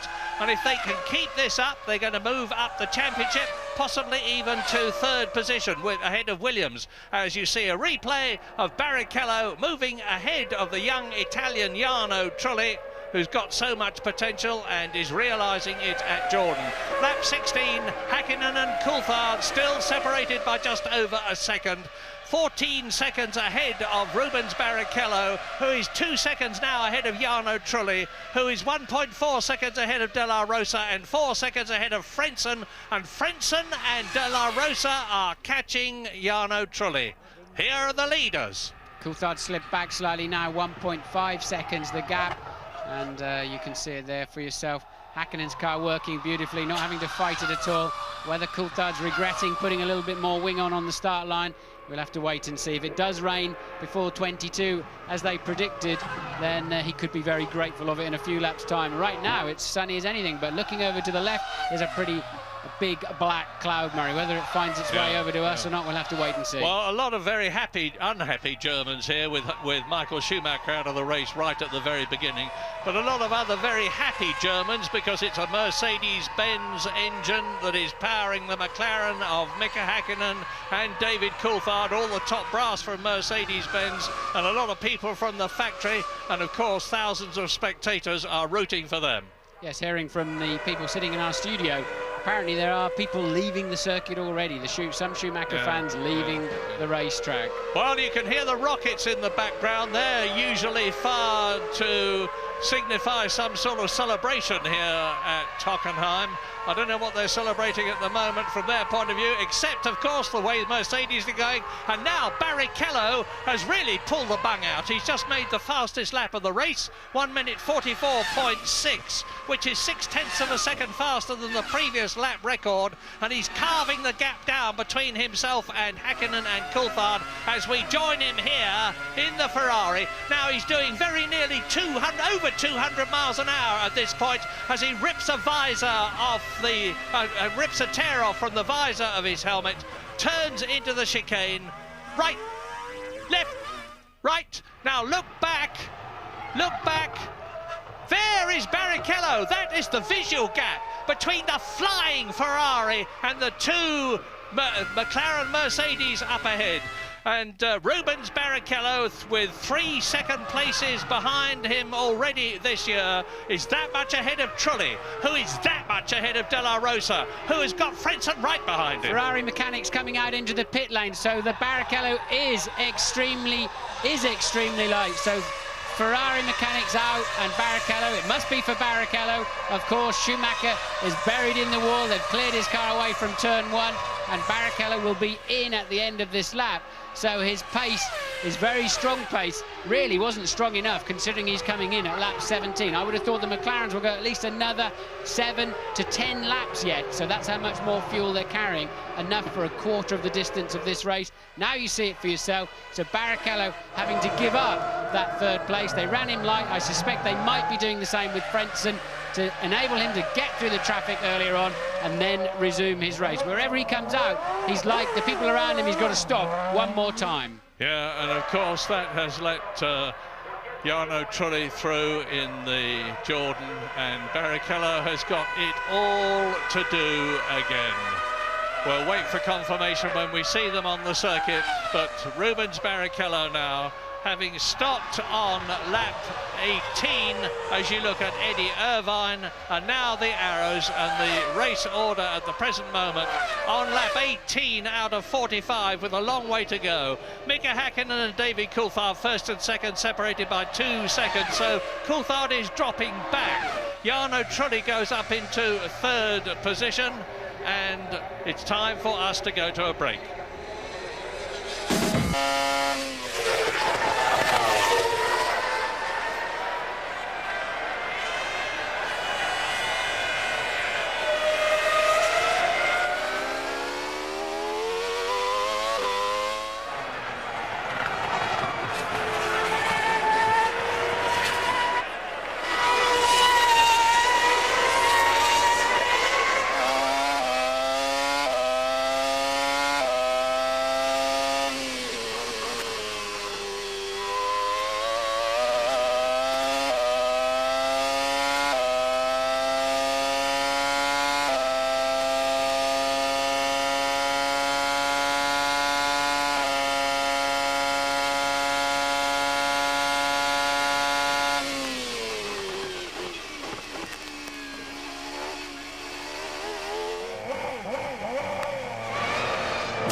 Lap 20 out of 45, and Jarno Trulli, there he is, the Italian in the Jordan, is back in third position as a result of the stop of Rubens Barrichello, who is in sixth place. And sandwiched between Trulli and Barrichello are Pedro de la Rosa in the arrows. There he is, and behind de la Rosa is Heinz-Harald Frentzen.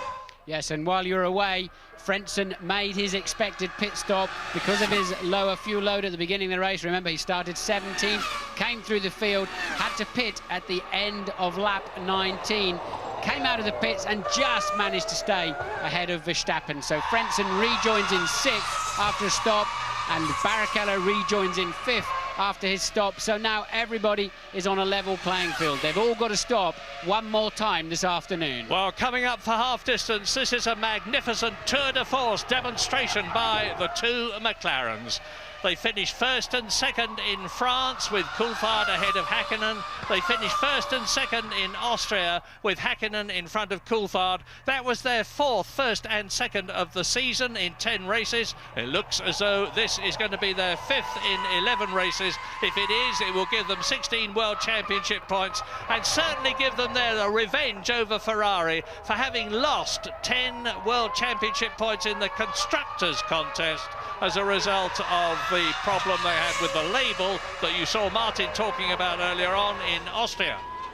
Yes, and Coulthard's going to be ruining that difficult start as a BAR passes a Benetton down there, which must be, let's see, Villeneuve. Yeah, I'm just trying to work it out. Well, there's Verstappen, there's Irvine behind him, there is Jacques Villeneuve, that is Ralf Schumacher, and look at this lot with Alexander Wurz behind Zonta and Salo behind them, and Salo is in 13th place in the Sauber. Behind him is Deniz in the Sauber, and behind Deniz is Heidfeld. So the McLarens are streaking away, but look how close it is behind them. This is almost go-kart racing that they're so close. Yeah, Jenson Button is right at the back of this queue, having a terrible afternoon because he stalled on the line, started last. He's last but one at the moment and barely able to keep the pace up at the back. Mazzacani's chasing him, and I see from the computer, he's missed a chicane at some point without penalty, thankfully, and Barrichello has just done a new fastest lap of the race. Which has taken him to within 8 seconds of Pedro de la Rosa. He's a massive 33 seconds behind Mika Häkkinen and David Coulthard. But remember, he has made his stop and they have not. So when they come in and stop and refuel and take on 4 new tyres and wheels, it's going to be pretty close. Häkkinen leads, Coulthard second, Trulli third, de la Rosa fourth, and Rubens Barrichello in 5th place, who was third, is closing up with news from James Allen. Well, Murray, I've just been working it all out now with the fuel loads here. Rubens Barrichello took on 50 kilos of fuel. I reckon he'll stop again about lap 33 for his second stop. Frentzen about lap 34. In the meantime, we expect the two McLarens and Trulli to stop around about lap 27 to 30. So don't go anywhere, folks, because this next phase is going to be absolutely fascinating. It's clearly a McLaren race, barring any mechanical misfortunes. The key question now is which McLaren? Exactly.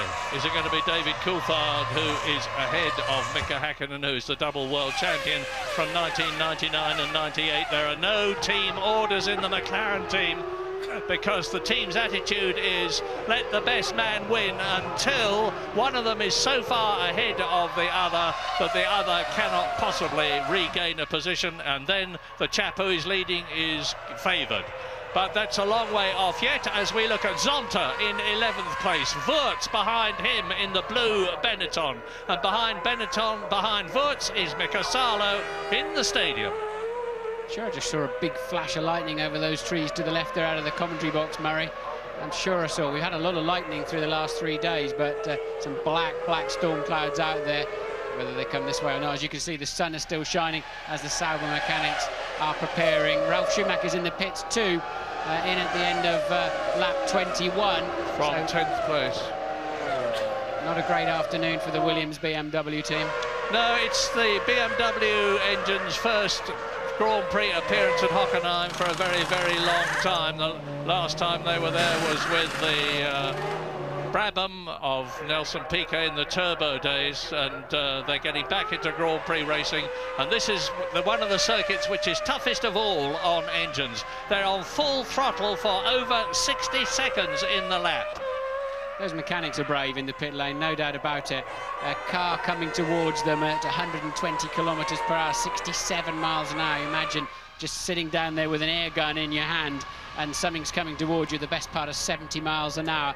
So Häkkinen leads by 1.7 seconds. Trulli a further 22.9 seconds behind. De La Rosa fourth, Barrichello fifth.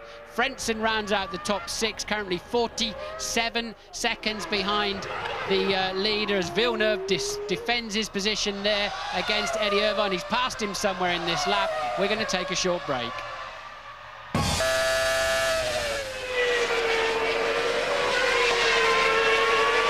Away from him in the stadium, Jack, because he has more top speed than you, so you have to get away from him in the stadium. See that?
Lap 24, in comes Jos Verstappen from that terrific fight for 7th position in the Arrows. He's had to 9th position, he's had to yield it to Ricardo Zonta now, and the orange Arrows mechanics attack the car. Yes, he was in 7th when he came in. The fact that he's so slow in the pit lane, the other two passed him out on the racetrack, so Verstappen was in a pretty solid 7th place, and away he goes. It seems like a relatively straightforward pit stop. And Louise, what can you tell us? Standing here with Michael Schumacher. Michael, once again you've gone out of the race in a first corner incident. Talk us through it from your perspective. Yeah, basically quite easy. I was going for turning in for the corner from the outside line to get a nice exit for the long straight to make it a run at Coulthard, and then I was bumped off from the back. What part do you think that the McLarens played in that incident? Not very much. I mean, basically Fisichella came from behind and he is the person to watch out for cars in front of him, not to run them over. I mean, there is limits to what you can do and you have to adapt to the circumstances, and he clearly didn't do that good enough. Bearing in mind the controversy that there's been between yourself and David over start manoeuvres, were you kind of expecting him to pull a move on you like he did? Listen, I'm out of the race not because of David. I'm out of the race for Fisichella, and that's it, what you can say about it. Thanks, Michael.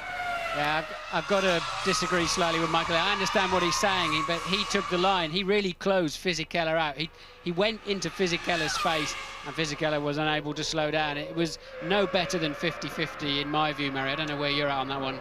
Well, I agree with you. You know, I tend to stick up for Schumacher more than most people, but I'm with you on this occasion. And that's cost him another 10 points to the 30 he had already lost through failing to finish this year. And you're looking now at Rubens Barrichello back with Pedro de la Rosa in the Arrows. He's caught and passed the Arrows once already this year, this race, and he's going to do so again to regain 4th places. But remember, in Austria, De La Rosa lost a certain points position as the result of the breakage of an oil union which just cost a few pence. Look, we've got a strange guy that's walking down the side of the racetrack in a raincoat on the grass, and what on earth is he doing? Crossing the racetrack during the Grand Prix, and clearly either a bit too much beer there or he's hit his head on something, because he's not being sensible at all. I've never seen this before. Have you ever seen it, Mary? Well, I've seen a lunatic in Brazil just as the race was finishing, rushing out. But that is very bad news indeed. Safety car, so this will close the pack up. James. Yeah, safety car, and everybody's reacting quickly. We're going to have everybody making their pit stops in the next few minutes. Ferrari are reacting as well. Trulli's in now. We're expecting who's going to come first from McLaren. This could be very painful for whichever is the second of the two McLarens to make their stop. And Ferrari are reacting as well. They're going to bring Barrichello in and fuel him to the end. Amazing turnaround. Fantastic development this is. That lunatic, whoever he is changing the complexion of the race on lap 26 out of 45. We're not seeing what is happening to him, but as if there he is, he's got some sort of a Mercedes-Benz slogan on the back of his plastic Mac. And this is going to cost somebody dearly. Two McLarens running line astern. One of them's going to have to queue in the pit lane. And it's a question of, will they catch that safety car? 4.25 mile racetrack. Will they actually catch the safety car before they come around to the end of the lap? The Jordan made good use of the situation, and here comes Häkkinen. What's going to happen? Only one of them can be serviced at a time. There's one pit garage per team, one crew of 22 men. Häkkinen comes in. Coulthard surely will have to come in. If he goes around, he's going to catch the safety car and end up at the back of the queue. No, Coulthard has to go around. He's just got to hope and pray he doesn't catch that safety car before he gets round again. He surely will. Well, they've done what I would have expected. They had to give preference to Häkkinen. He's leading the race. But the question now is, are they going to catch that lunatic who's walking around the course and get him off it? All sorts of things can and will happen as Mika Häkkinen exits the pit lane, and we're on lap 27 now. Remember, Jarno Trulli, who was third, has come in and made his pit stop. He was, at the time, some 30 seconds behind the McLarens. The safety car is there. Coulthard is behind him. Coulthard's going to end up last in this race when they restart. And there's Barrichello in again. But Coulthard has now got to do a slow lap behind the safety car, then come in for a stop. So the queue will go, the snake will go past, and Coulthard will end up right on the back of the queue. Disaster for Coulthard. And Barrichello is out before Frentzen. There is Heinz Harald. Barrichello third on the track, third in the race.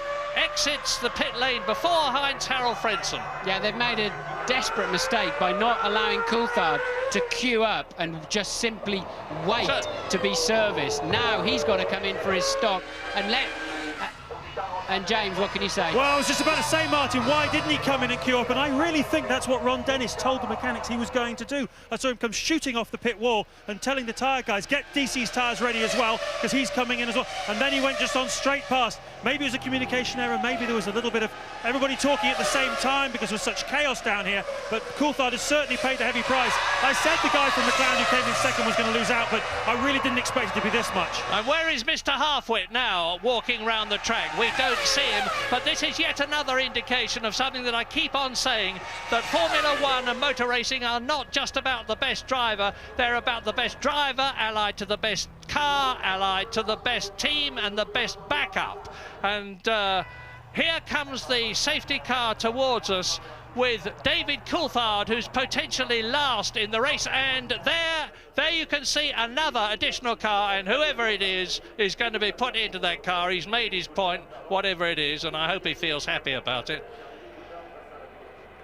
I just can't imagine what is going on in his mind, but my goodness, it hasn't half changed the race for us. Safety car. Coulthard will have to come in now, or will he stay out? Well, he can stay out. I'm sure he's got more fuel. The he's coming in. Look, yes, the mechanics are ready for him, but if the safety car's going in this lap, there's David trying to get himself as much space as possible. Yes, he is coming in, so the safety car's staying on track. Now, Coulthard's got to somehow stop, but he won't be allowed back out of the pit until after the snake had gone past, probably, and disaster for Coulthard. And Trulli is up into second place ahead of Rubens Barrichello as the McLaren mechanics do the best they possibly can for David Coulthard, who has been cruelly cheated of his position. Yeah, crucial mistake there by somebody, not allowing Coulthard to come in and queue. I don't know, it may have been him, may have been a communication problem, may have been a decision problem, but look, he's going to end up virtually at the back of the snake, having been in a strong second place. Hakkinen is at the front of the queue. We saw him behind Coulthard before Coulthard had to pit. Look, and there it is now, look. So where is Coulthard in the race, Murray? Yeah, but look at this, you see, all tight up behind. The race is in effect restarting, as you see. Mika Hakkinen leading, Jarno Trulli second, Rubens Barrichello third, De La Rosa is fourth, Frentzen is fifth, and David Coulthard there in sixth position. It didn't work out quite as bad as I thought, but bad enough for Coulthard because he's now at the back of that pack and of the front runners of the afternoon. It's flip-flopped him right back there, and the lights are still on the safety car. Strange message here on the computer, look, Murray. Maybe hopefully we'll never see that again. Man on track. But ding dong, are we going to see a race now? Lap 28, and you can see how close they are. And remember Rubens Barrichello, who's come up from 18th. He's made his pit stop. He's going to have to make another one, and that's the crumpled mess that was Michael Schumacher's car when the race started. Behind it is the crumpled mess that was Giancarlo Fisichella's car. What an incredible German Grand Prix this is turning out to be. Lap 28, and Mika Hakkinen leads Jarno Trulli. Rubens Barrichello is in third position. De La Rosa is right behind him in the arrows and just ahead of Heinz-Harald Frentzen, and up into seventh position, mysteriously and magnificently, according to the computer in front of me, and I'm waiting for confirmation on the track, is Jenson Button. Well, what about that for a development? Safety car. Hakkinen, Trulli, Barrichello and De La Rosa, Frentzen and Coulthard, Schumacher, Villeneuve, Zonta, Verstappen, Salo, Wurz. Well, the computer cannot lie. It is on this occasion, and Jenson Button has got to come in, and I confirm that there is rain on the way. Whether it's going to get here in time to wet the track before the end of this race, which has nearly half its distance still to go, remains to be seen. And David Coulthard will be well and truly fired up now. And a word from James Allen. Well, of course, the $10 million question here is, was Coulthard told to stay out, or was it his own decision? What I can tell you is when he pulled away from his pit stop, he made a very dismissive hand gesture with his left hand to the pit wall at McLaren. So that may tell you that he doesn't think whatever the decision they made was the right one. Yes, and the golden rule is, and the safety car's in, the golden rule is that you only come in when you have clearance to do so. You do not just wander in the pit lane of your own volitions. But nonetheless, at least Coulthard's not too far down the field. He has a chance to overtake and have a go. Watch Barrichello. You're seeing the snake now, and Barrichello can see the opportunity to get past Trulli, take second place, get up behind Mika Hakkinen, and behind them are De La Rosa and Frentzen. And you can see now Rubens Barrichello closing up and coming outside alongside Jarno Trulli, and is he going through to second position? The answer is no. Trulli holds the inside line. Barrichello fights ahead of De La Rosa and Frentzen. It's nose to tail, snake formation round the circuit. Mika Hakkinen has got a clear track in front of him, and he's making the most of it because he knows he's got to get the hammer down and get clear space between himself and Rubens Barrichello and Jarno Trulli.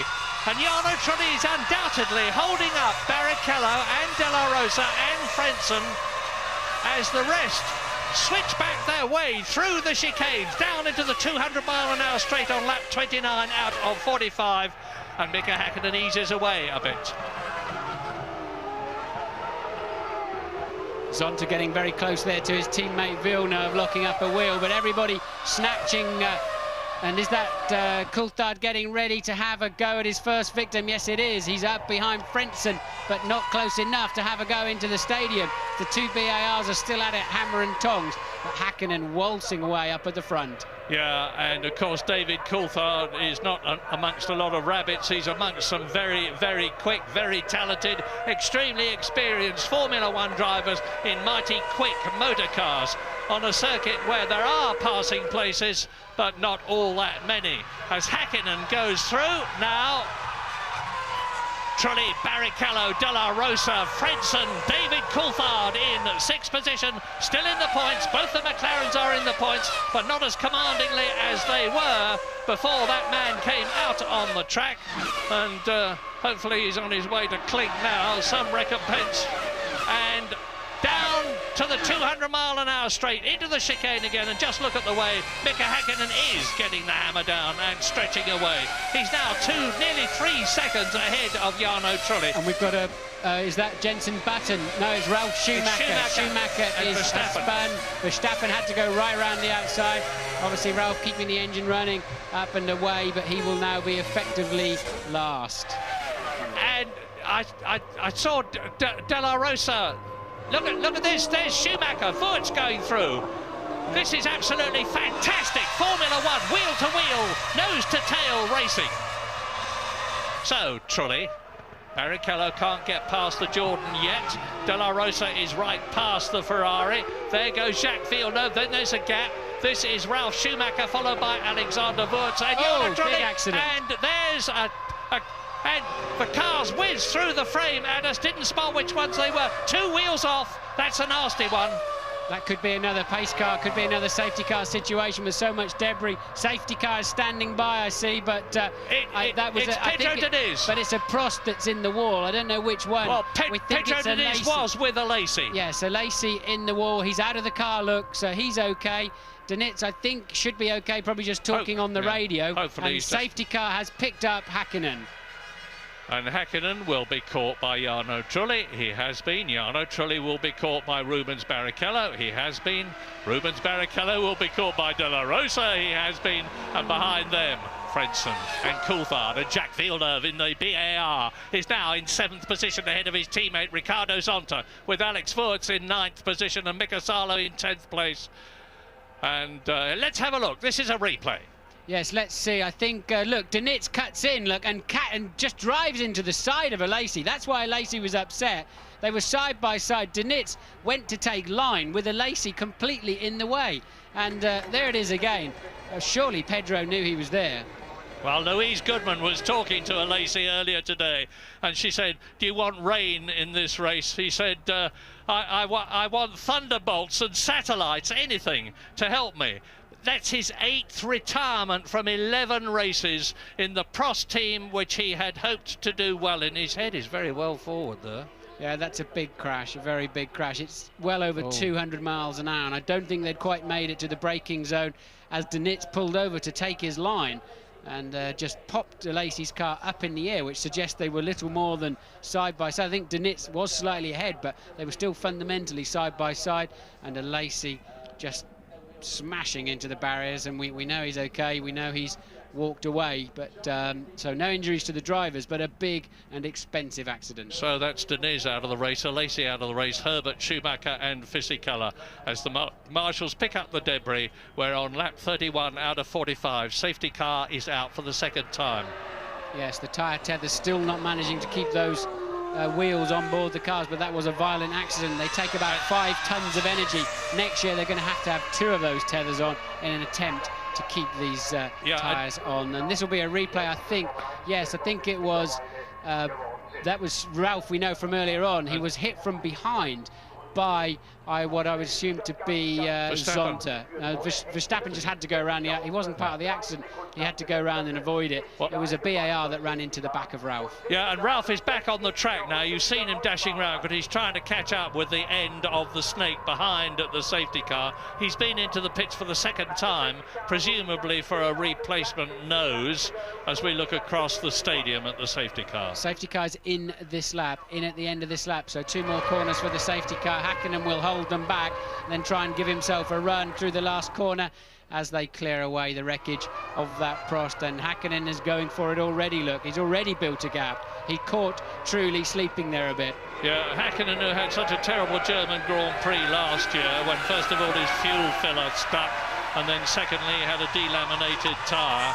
But he's well in command, and off goes, that's Alexander Wurz. There's been another contact.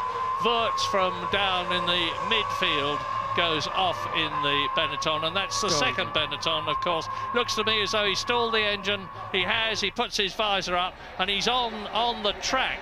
Hopefully the marshal, and De La Rosa is having a go at Rubens Barrichello for third position again. My goodness, I mean, people from Leafield and the Cotswolds area, which is where Tom Walkinshaw has got his racing empire, must be keeping their fingers crossed, because it's a magnificent race for the Arrows. And De La Rosa, who did so well in Austria, is doing even better here in Germany, thanks to the superlative speed of the car. It really is terrific. And Wurz is out of the car, running across the track, out of the race, another retirement. And look, he had contact down the field with what must be it's the Sauber of Salo, so contact early on. I don't quite know how they managed to run into each other that early. I think his car is still on the start-finish line. Safety car standing by again, and it's not surprising. It's on the racing line into turn 1, but no safety car at the moment, but it is standing by, and they're now just clearing Wurz's car across the grass as the snake comes into the stadium. I think they'll get it out of the way just in time, Murray. Well, you may remember I was talking to Charlie Whiting before this programme began, the race director, and we were talking at one point about the safety car. This is the sort of decision he has to make, and he always makes the right one. So, safety car clear. Hakkinen leads, lap 33, 45 lap race. It's looking very good for Mika Hakkinen, because Rubens Barrichello is the only bloke to me who can challenge him, and he's still caught up behind Jarno Trulli. Incidentally, both the Jordans are in the top 6 and the Umbrellas are going up in this incredible race where we've had collisions, where we've had a lunatic walking around the course, we've had the safety car out. It looked as though the weather was going to be good all through the race. It looks as though now it is not going to be good all through the race, and we face a situation where they could be coming in to change from dry weather tyres to rain tyres. And then anything can happen at Hockenheim. Yes, they're a long way from home too. I don't know how hard it's raining or where, in fact, those people are putting their coats on. But the track looks relatively dry at the moment, doesn't it? They're a good 2 miles from home. I'd be surprised if they pit at the end of this lap. The Ferrari mechanics are out and ready. It's raining, but it's not raining hard enough for wet. But as I've said again, it's 4¼ miles, the second longest track of the year, Murray. You can't afford to be out in the trees there on the wrong tyres if there's a downpour. Well, yesterday's Formula 3000 race was decided by tyres because Thomas Scheckter, world champion Jody Scheckter's son, in his only his second Formula 3000 race, was brilliantly leading it, and his teammate, the Czechoslovakian Thomas Enger, came in and changed from look at the rain, look at the rain, look at the rain. And we can hear thunder here. It's going to be a big one at Hockenheim. It's going to be a big one. And to finish what I was saying earlier on, Thomas Enger came in and changed from wet weather tyres to dry weather tyres, and he was lapping 7 seconds a lap faster than the people who'd got ahead of him, and he caught them all and he passed them all and he won the race. The same thing could happen here. The team managers will be looking up into the skies, trying to make a decision about when they can best bring their men in. Look at the spots of rain on our television camera lens as in comes Nick Heidfeld in the Prost, and you can see that Mika Hakkinen has not got all that much of a lead. Out goes the red and yellow flag, which means trouble on the track in the form of some kind of moisture, and it's not too difficult to guess what that is. And Coulthard has passed Frentzen, so Coulthard through up into 5th place. He's got to be careful here he doesn't get too brave, and remember he lost his wing here last year, making a rash move on Salo, who was driving the Ferrari at the time, and cost himself a lot of points. He can't afford that double shuffle in the pit stop. Cost Coulthard dearly today, and he can't afford to trip over somebody. Here's a replay, down into the first chicane. Again, Frentzen there going to the middle of the track, defending his line well there, Frentzen, but David saying, so what, if you do that, I'm going down the outside, I'll break even later than you. And a good, clean move there from Coulthard. That'll give him a lot of confidence to pass the rest of them. And the oil, well, they're called the oil flags, but as you say, it means slippery track ahead. And Häkkinen still up front by some 2.1 seconds from Trulli. Barrichello, the Ferrari mechanics. It's raining hard here now, Murray. They're going to have to think about wet tyres, certainly quite soon if it carries on raining like this. Don't leave the room, it's going to be terrific from now on. Lap 34, 11 laps to go. Rain on the circuit at Hockenheim, and it's all potentially going to change. Blown engine, big blown engine for it's Genet. Genet, isn't it? Yeah. So hopefully he hasn't left a lot of oil on the track. That'll sort them out. A nice emulsion of oil and water. Eddie Irvine recovering. He's pointing at the sky, but you can't see that when you're doing 180 miles an hour driving past the start-finish line. And still the BAR... Villeneuve, that's Villeneuve and Zonta. Zonta has hit Jacques Villeneuve, who pirouettes through 360 degrees time and time again, brilliantly keeps the engine running and accelerates away, just as Ralf Schumacher in 12th position gets past him, and Eddie Irvine has done a 180 as well. Right. And look at this. They're going to come pouring into the pits now. Yes, and then once again, Coulthard's going to be at the back of the queue for McLaren. They're all, anybody with two cars running is going to have a queue of cars sitting at the pit lane. They've got to come in at the end of this lap. It's now wet enough here in the stadium, I'm sure. It just depends how wet it is down the far end. Some 2 odd miles. Doesn't look too bad, does it? Really doesn't look too bad down there. But they're in for quite a shock when they get down the end of the next straight. It's raining hard here at the stadium. As you see a replay of Genet's Minardi blowing up. It's an oil fire shortly afterwards, which clearly means the valves have had a chat with the pistons and the oil is getting inside the cylinder. And then the replay again of Eddie Irvine spinning off. But what are they going to... And here's Villeneuve and Zonta. This is a replay. Zonta clips the right rear wheel of his teammate BAR. Remember, I said 2 weeks ago in Austria, the worst thing that can happen is for two teammates to hit each other. Alesi and Heidfeld did it in Austria for Prost, and now Villeneuve and Zonta have done it in Germany for BAR. Zonta and Villeneuve, and Häkkinen comes in. The two BARs have been threatening to run into each other for some laps now, and finally they achieved it as Häkkinen comes in early. They're Martin, all coming in. Barrichello's going on. Barrichello is going on. Rubens Barrichello carries on and takes the lead in the German Grand Prix, but it's a bit of a false lead because he will have to, unless he's taking a tremendous gamble, which he obviously is, that things will improve and that he can stay on his dry weather tyres. We're on lap 36 out of 45 now. Mika Häkkinen is rejoining the race on rain tyres, on wet weather tyres, followed by Trulli and followed by De La Rosa. Wets are the way to go, surely, although it's still quite dry down the far, and this is so confusing for the drivers, and they've got to be careful. They lose a lot of tyre temperature through going slowly on the damp parts and pressure, but now they can build it back up again.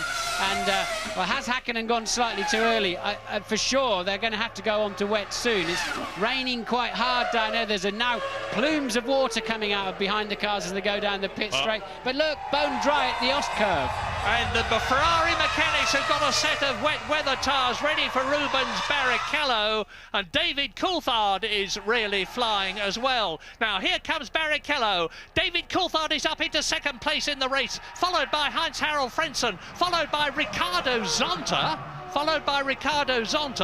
in the BAR. Well, my goodness, I said this race was going to be blown wide open, and it has been. And the question now is it going to stop raining, in which case Barrichello may be able to stay out on dry weather tyres, or is it going to get worse, in which case Mika Häkkinen there will be laughing again. And he, at the present moment, has got the Jordan right behind him. Look at this. They're into the stadium and out of it, and Barrichello is going to come through in the lead. Yes, Frentzen is more comfortable at the moment. His car's working better than Coulthard's. He's putting him under pressure on the damp stuff. Coulthard finding a bit of traction. You cannot believe how easy it is to swap ends, just put a millimetre too much throttle, and Barrichello goes again, and Coulthard goes again.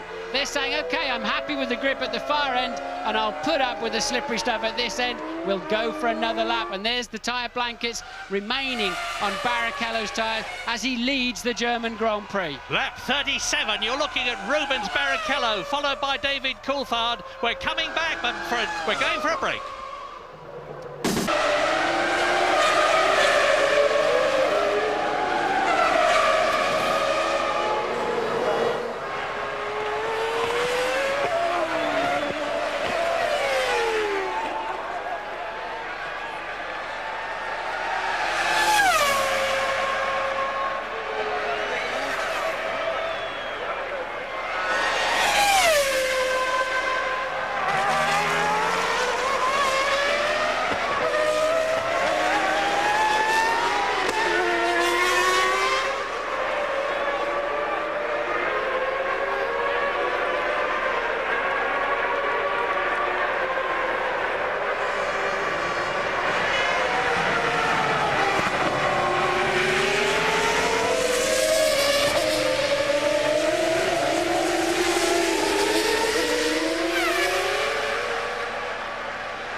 Out of 45, Jarno Trulli has had a 10-second stop-go penalty, presumably for speeding in the pit lane. He was in 7th place out of the points, but up front it's magic. Yes. There is Rubens Barrichello still leading. And they're all still on slicks at the front end here. Zonta is under investigation by the stewards, presumably for running into Villeneuve. We wait to see on that. I just saw Coulthard going straight over the chicane at the first chicane, taking the shortcut.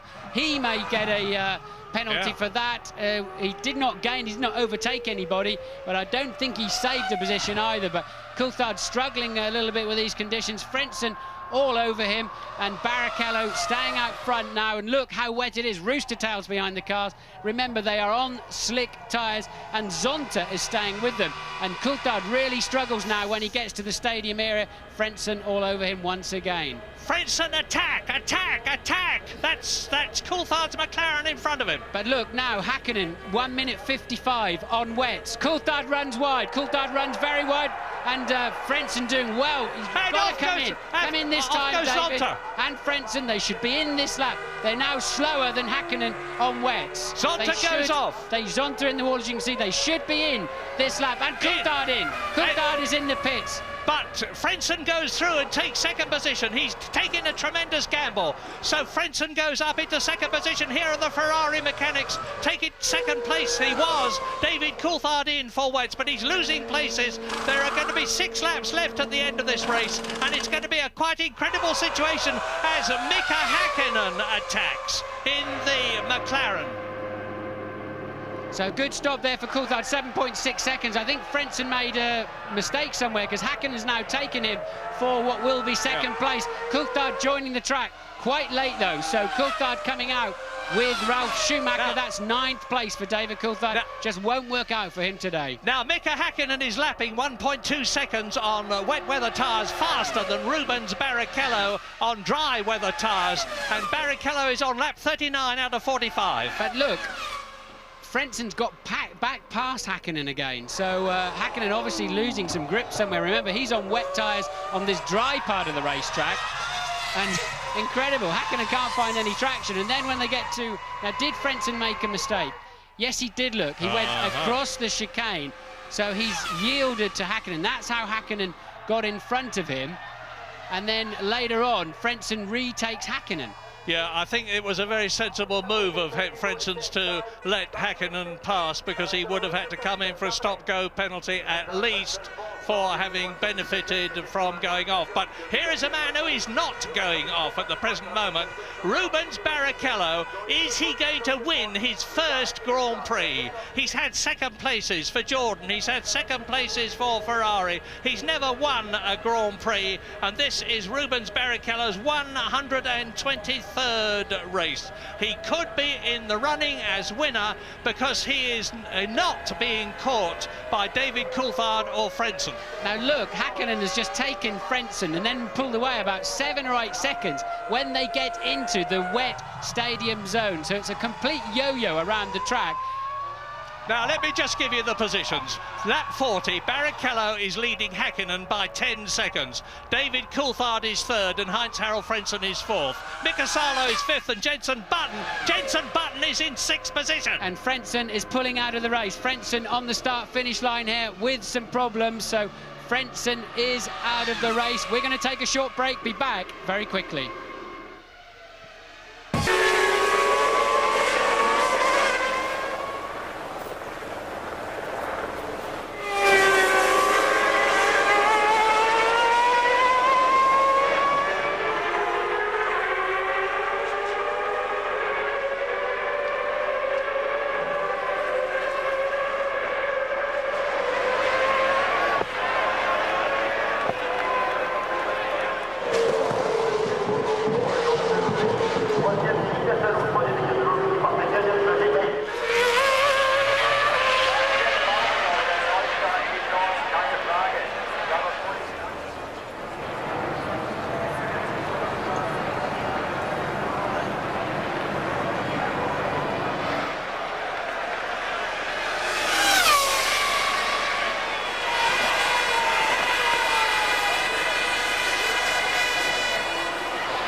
Lap 42 out of 45. I can hardly contain myself. You're watching Rubens Barrichello, who is staying ahead on dry weather tyres of Mika Häkkinen on wet weather tyres. The gap is 10 seconds, and we have just seen Heinz-Harald Frentzen retire from the race. We've seen Jos Verstappen pull out from 7th position. The orders at the moment: Barrichello leads Häkkinen by 10 seconds. Coulthard is third. Salo in the Sauber is fourth. Jenson Button is in 5th position. And Pedro de la Rosa in the Arrows is 8th. So this is what we've got, as you see a replay of Verstappen going off backwards into the first corner of the stadium.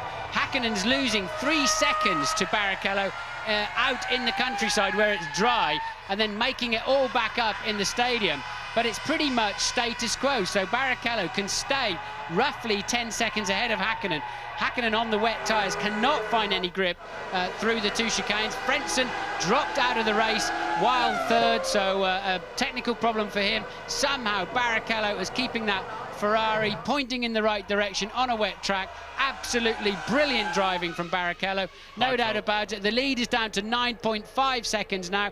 Häkkinen cannot make the difference when he's got those wet tyres on. Who would ever have thought this when Michael Schumacher and Fisichella collided at the beginning of the race, and the two McLarens streaked away until that very strange chap started wandering about the circuit, and out came the safety car. And as a result of that and all sorts of other things in this quite incredible Hockenheim German Grand Prix, you're looking at Rubens Barrichello on lap 42 out of 45, leading Mika Häkkinen and maintaining the lead of just about 10 seconds and seemingly comfortable, notwithstanding the fact that part of this circuit is dry, part of the circuit is wet. David Coulthard is in third position, and McLaren are looking good for 11 World Championship points, which is going to make them very good indeed and take them ahead of Ferrari in the Constructors' Championship. Yes, Coulthard has passed Salo somewhere out of sight of the TV cameras. Jenson Button is in 5th place with the current 2 World Championship points in his pocket. If he can get to the end of the race, De La Rosa finishing out the top 6. But once again, Häkkinen is 7 or 8 tenths up on this lap in the first section. He'll lose in the second section. He is ever so slowly catching Rubens Barrichello, but it's very much a tale of a track of two parts. Yeah, if he's catching him at half a second a lap, it's about all that he is doing, and the gap is still over 9 seconds, so that's 18 laps, and there's only 4 laps left in the race, only 3 laps left very shortly, because here comes Rubens Barrichello to complete his 42nd lap, start his 43rd, P2, 3 laps to go. That is the sign that is going to be held out to Mika Häkkinen. Yes, and Barrichello still keeping it pointing in the right direction. Remember, he started this race in 18th position. Michael Schumacher tripped up with Fisichella into the first corner of the first lap. They were out immediately. Johnny Herbert broke down early on. Then there are a series of incidents in the midfield, cars tripping over. They were running very close from 5th through to 19th. A series of fairly big accidents, including Jean Alesi, one of them. Then the rain started coming down, and just before that we had a strange guy wandering around the racetrack. They had to bring out the safety car, closed up the pack. Coulthard lost out because he had to wait another lap. Only 1 pit facility per team, and they're putting him back down the field. He's back up now to 3rd place. Häkkinen driving brilliantly until he pitted too early for his wets. Barrichello has stayed out on those slick tyres. I suspect right now the right tyre to be on is the wet tyre, but of course Barrichello didn't have to make that pit stop. It's given him track position and certainly all the ammunition he needs to take his first Grand Prix win, not only for Ferrari but for himself. Yeah, and you just saw Mika Häkkinen come flying round the corner, but if Rubens Barrichello does win this race, it will be richly deserved. Not only has he fought his way up from 18th to the lead, but he genuinely is one of the nicest people in Grand Prix racing, and he's taken a bit of flack this year because people didn't expected him to go better against Michael Schumacher than he has done. But there is David Coulthard in 3rd position. Bearing down on him is Mika Salo on the left, who has now got Jenson Button ahead of him. So Jenson Button is up into 4th place, and he's had 2 5th places this year. The young Englishman, he's only 20 years old in his first season of Grand Prix racing, and is potentially going to be replaced by Juan Pablo Montoya in the Williams team next year. He's driving an absolute storm of a race. He is a natural. This is the first time he's driven at Hockenheim. He's not used to driving in wet weather, and just look at the way he's going. He's pulling away from Mika Salo, who is in 5th position, and Pedro de la Rosa in the Arrows, who is in 6th place. And Rubens Barrichello is now on his penultimate lap, his last lap but one.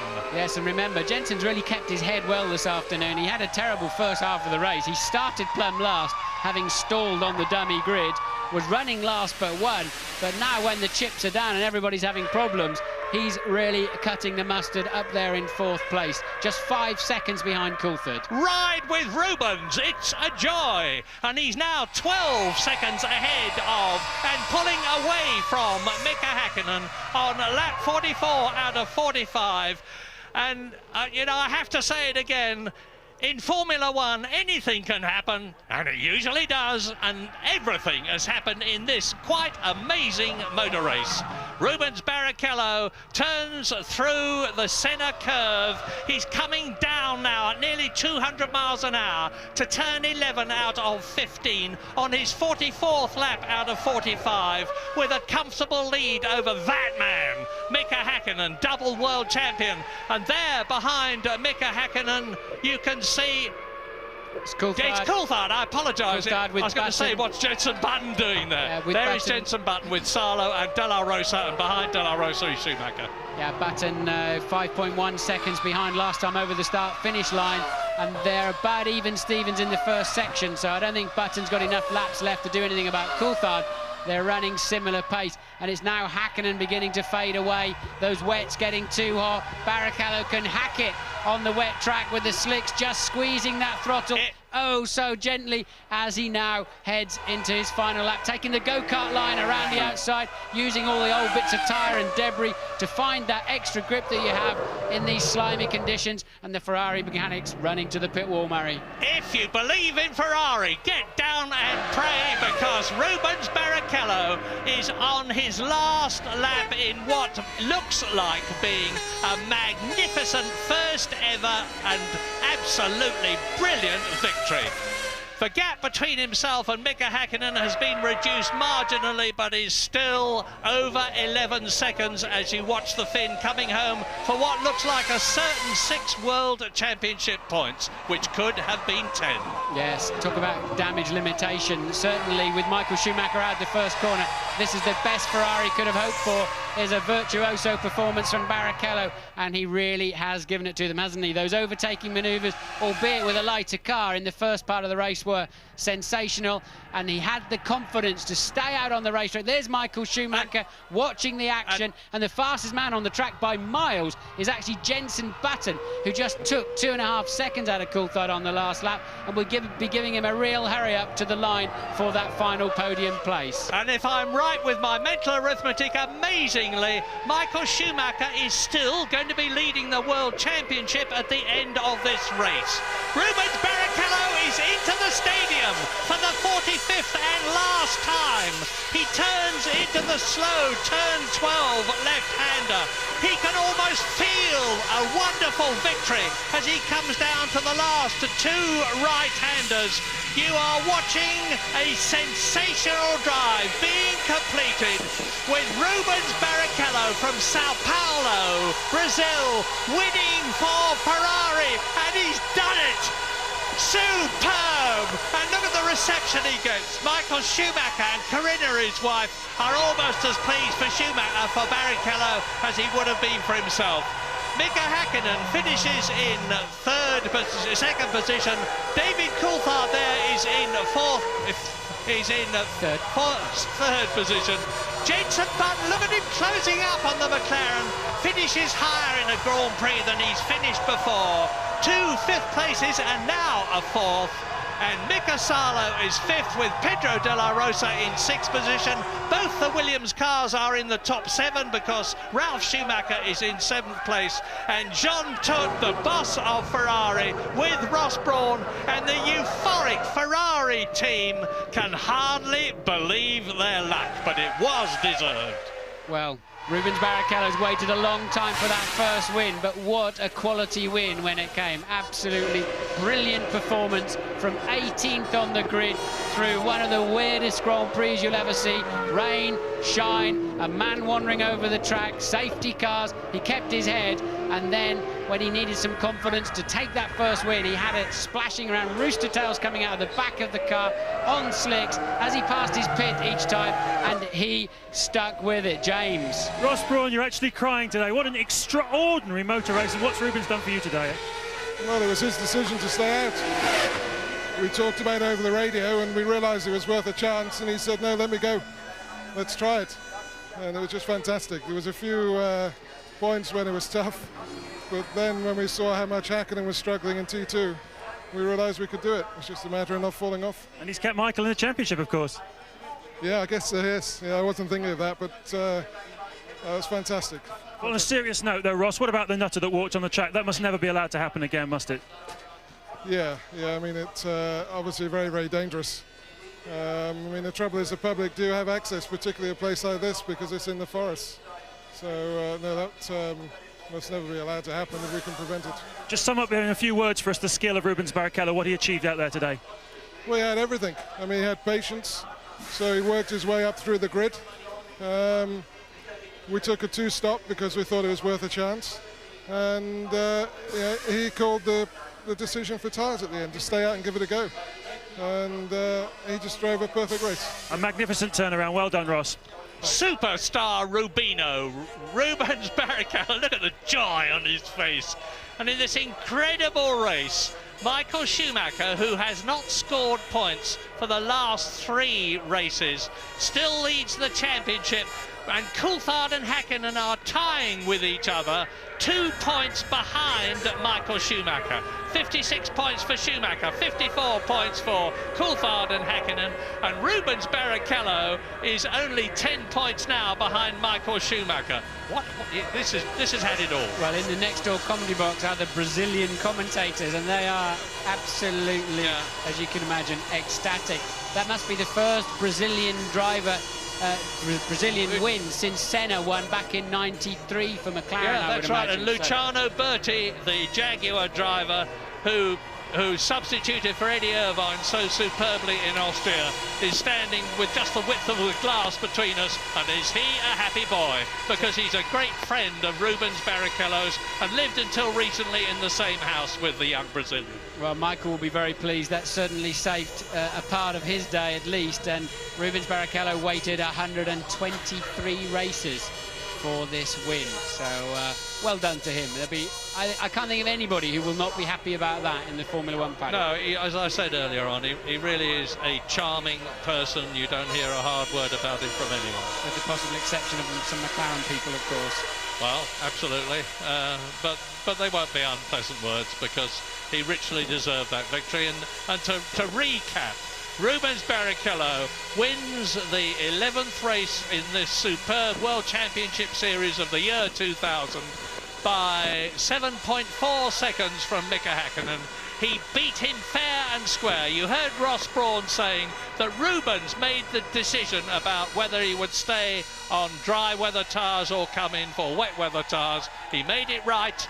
He beat Häkkinen, but McLaren are now leading the Constructors' World Championship, which is some recompense, as a delighted Michael Schumacher joins a euphoric Rubens Barrichello, who I do believe is in tears. Not strictly legal, you're not allowed to be in the Parc Fermé, but I don't think anybody will mind too much with Michael going in there and enjoying that moment. Coulthard and Barrichello used to fight hammer and nail in the British Formula 3 Championship, of course. Barrichello just taking it from Coulthard, and now this is Barrichello's day. Lovely bit of sportsmanship from Mika Häkkinen and David Coulthard. And one has to say that it might well have been a very different result if that nutter had not taken it in his mind to go wandering about the track. But, you know, it was the same for everyone, and Rubens Barrichello saw his chances and he took it. This young man who comes from Sao Paulo, cut his teeth on kart racing. He lives just a few hundred yards from the Interlagos circuit, where he used to watch his heroes as a boy, little realising that he would become as good as them.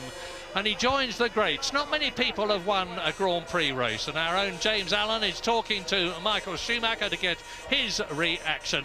But let's spare a word too for Jenson Button, because whilst Rubens Barrichello came up from 18th to win the race, the best performance of the day, Jenson Button cut him very close indeed. He started 22nd and last. There he is on the right of your pictures now, standing on the scales, and he finishes in 4th position for 3 World Championship points. Jenson Button 4th, Mika Saloh, good for Sauber. They've got 2 World Championship points. Great for Arrows, because they had only got 1 World Championship point before today. 3 World Championship points, I apologise. So Arrows have had a great race too. And in the Constructors' Championship, Ferrari actually still lead it, to my surprise, by 4 points. They're on 102 points, Ferrari, and McLaren, notwithstanding the 2nd and 3rd place that Häkkinen and Coulthard had, are 4 points behind them. And really, as it has been for the whole year, this Constructors' Championship is just between two teams, Ferrari and McLaren, because Williams in 3rd place, and that's as a result of Button's 4th position. They're holding it, are no less than 80 World Championship points behind Ferrari. Yes, you may be surprised, because McLaren lost 10 points this week, Murray, didn't they, from the security seal from Hakkenskaa in the Austrian Grand Prix, as Rubino enjoys his moment of glory, and so he should. But I feel a bit sorry for Jordan today. Truly was running so well for so long up there in 3rd place. Then he got a stop-and-go penalty. Frentzen then took up the baton, and his car failed for some reason. So Jordan they're now 6th in the World Championship and going away with no points when they actually put in a very, very strong performance. Coulthard's 3rd place. That'll be quite bittersweet for him. It'll be interesting to see what he's got to say about that pit stop early on when the safety car came out with the guy wandering around the racetrack. And then, of course, he elected to stay out on slicks, as did Barrichello, but then came in for the wets. His car not working as well as the Ferrari for whatever reason in the wet conditions. Barrichello really just peerless in those tricky conditions. Yeah, but I've never seen a situation that's so cut and dried, excuse the pun, where one part of the circuit is absolutely wet and the other side stays bone dry all through the duration. Yeah, I'm wondering what the FIA, the governing body of motorsport, are going to say to Hockenheim now about the chap wandering around the circuit. This track is some 4.3 miles long, and when you're out in the forest, I don't see, to be fair to Hockenheim, that it's possible to police it and stop some lunatic climbing over the barriers. But here's a man who's climbed right to the top. Yes, thank you. He is in tears, and he does deserve to be where he is, waving the flag of Brazil, remembering his own great hero, Ayrton Senna.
Let it all out, Rubino.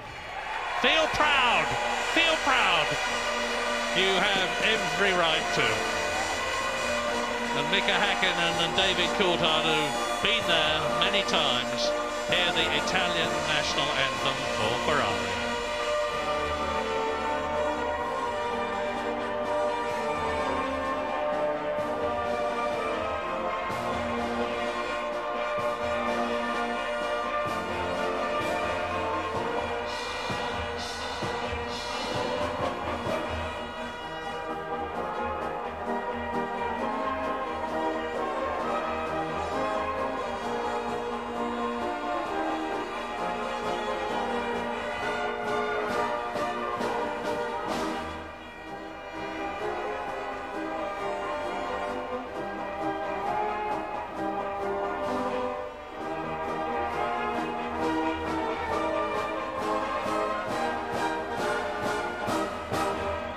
I thought I'd seen it all. I hadn't seen the combination of circumstances that we've had here at Hockenheim today, which have given us a truly memorable race, which has resulted in the World Championship becoming even closer than it was before. And we've still got the Hungarian, the Belgian, the Italian, the American, the Japanese and the Malaysian Grand Prix to look forward to and to savour in this wonderful year of Formula One, which just gets better and better all the time. So, Rubens Barrichello gets his trophy from Erwin Teufel, who's the Chief Minister of Baden-Württemberg. And Rolf Oberwerder gives Mika Häkkinen his, and David Coulthard gets his trophy. And of course, the Constructors' Trophy goes to Ferrari. And it's yet another victory for the Maranello team, unexpectedly after what happened to Michael Schumacher at the very beginning of the race, thanks to the skill, the determination and the racecraft, the brilliant racecraft of Rubens Barrichello, who celebrates his first win of the season and ever in his career, very fittingly.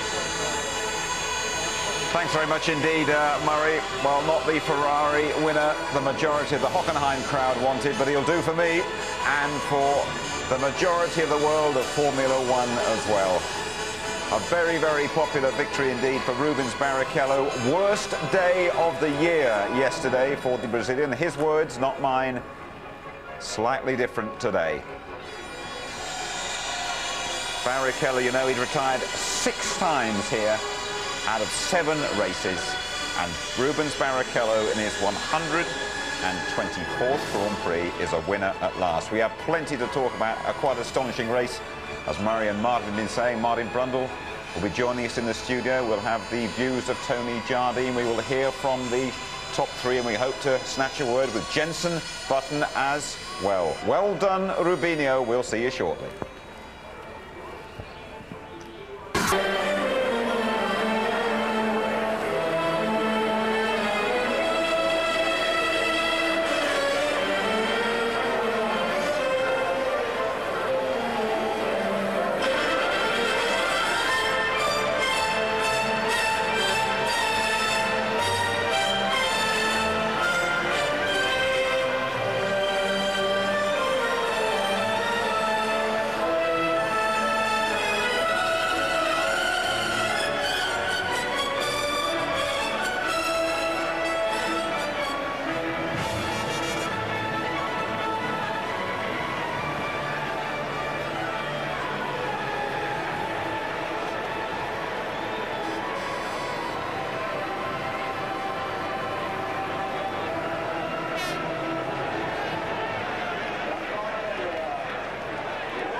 Drivers of a fantastic German Grand Prix. It's Rubens Barrichello, Mika Häkkinen and David Coulthard.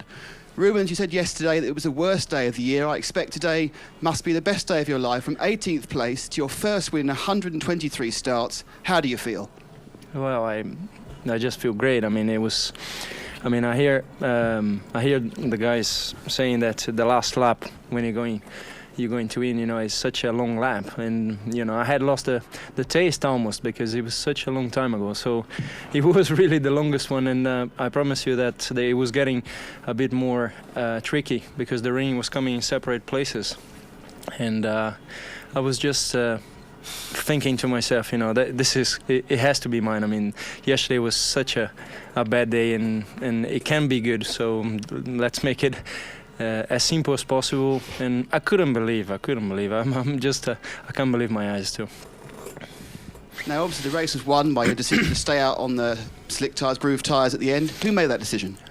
Hey, I mean, we are a team. We are a big family, and Ross said Mika is coming, and I said we keep an eye, and let's stay one lap more. And after that lap, he said, just keep on going, Rubens. You're gonna win if you keep that pace. So I mean, it was great because the slicks were doing really well on the straights and the 3 chicanes, but I think it was 7 or 6 laps to go. I flat spot the left front on the 3rd chicane because it was spitting a little bit. So it was worrying because I couldn't see the track very well.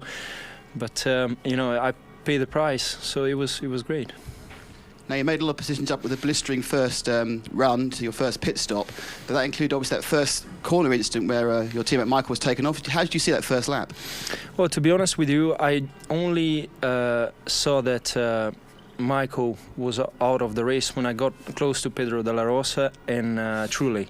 Because then I started to count. I was too busy at that time. And then I just then realized that he wasn't on the track.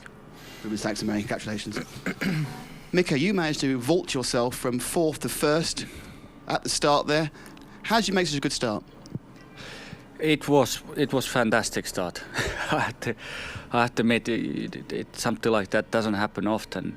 I mean, certainly me and David, we do practice that a lot in the test days, but this was one of the starts what was definitely goes in record books in my career.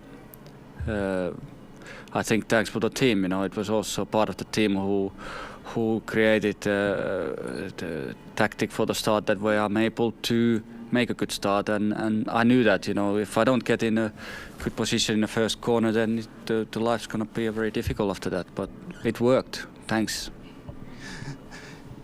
You almost had the race won when at the beginning of the first safety car period, you came in the pits and David didn't. Now, whose call was that? Because in the past we've heard the man on pole position gets first call of pit stops.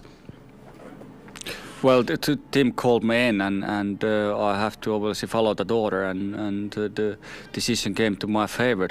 I still a little bit surprised, to be honest. I mean, it probably could do a little bit differently, but after all, you know, it was in my favour, and that's it, really. Looking back now, do you think it was the right decision to change to wet tyres at the end of the race? One sense, if you think about it, I could be on a barrier. If I would have kept the slicks, I would have go off. I mean, our car was a quick car today, but not easy to drive. So if we would have continued in slicks, our life would have been really, really difficult. So, other hand, you could say we had to be extremely happy about this result.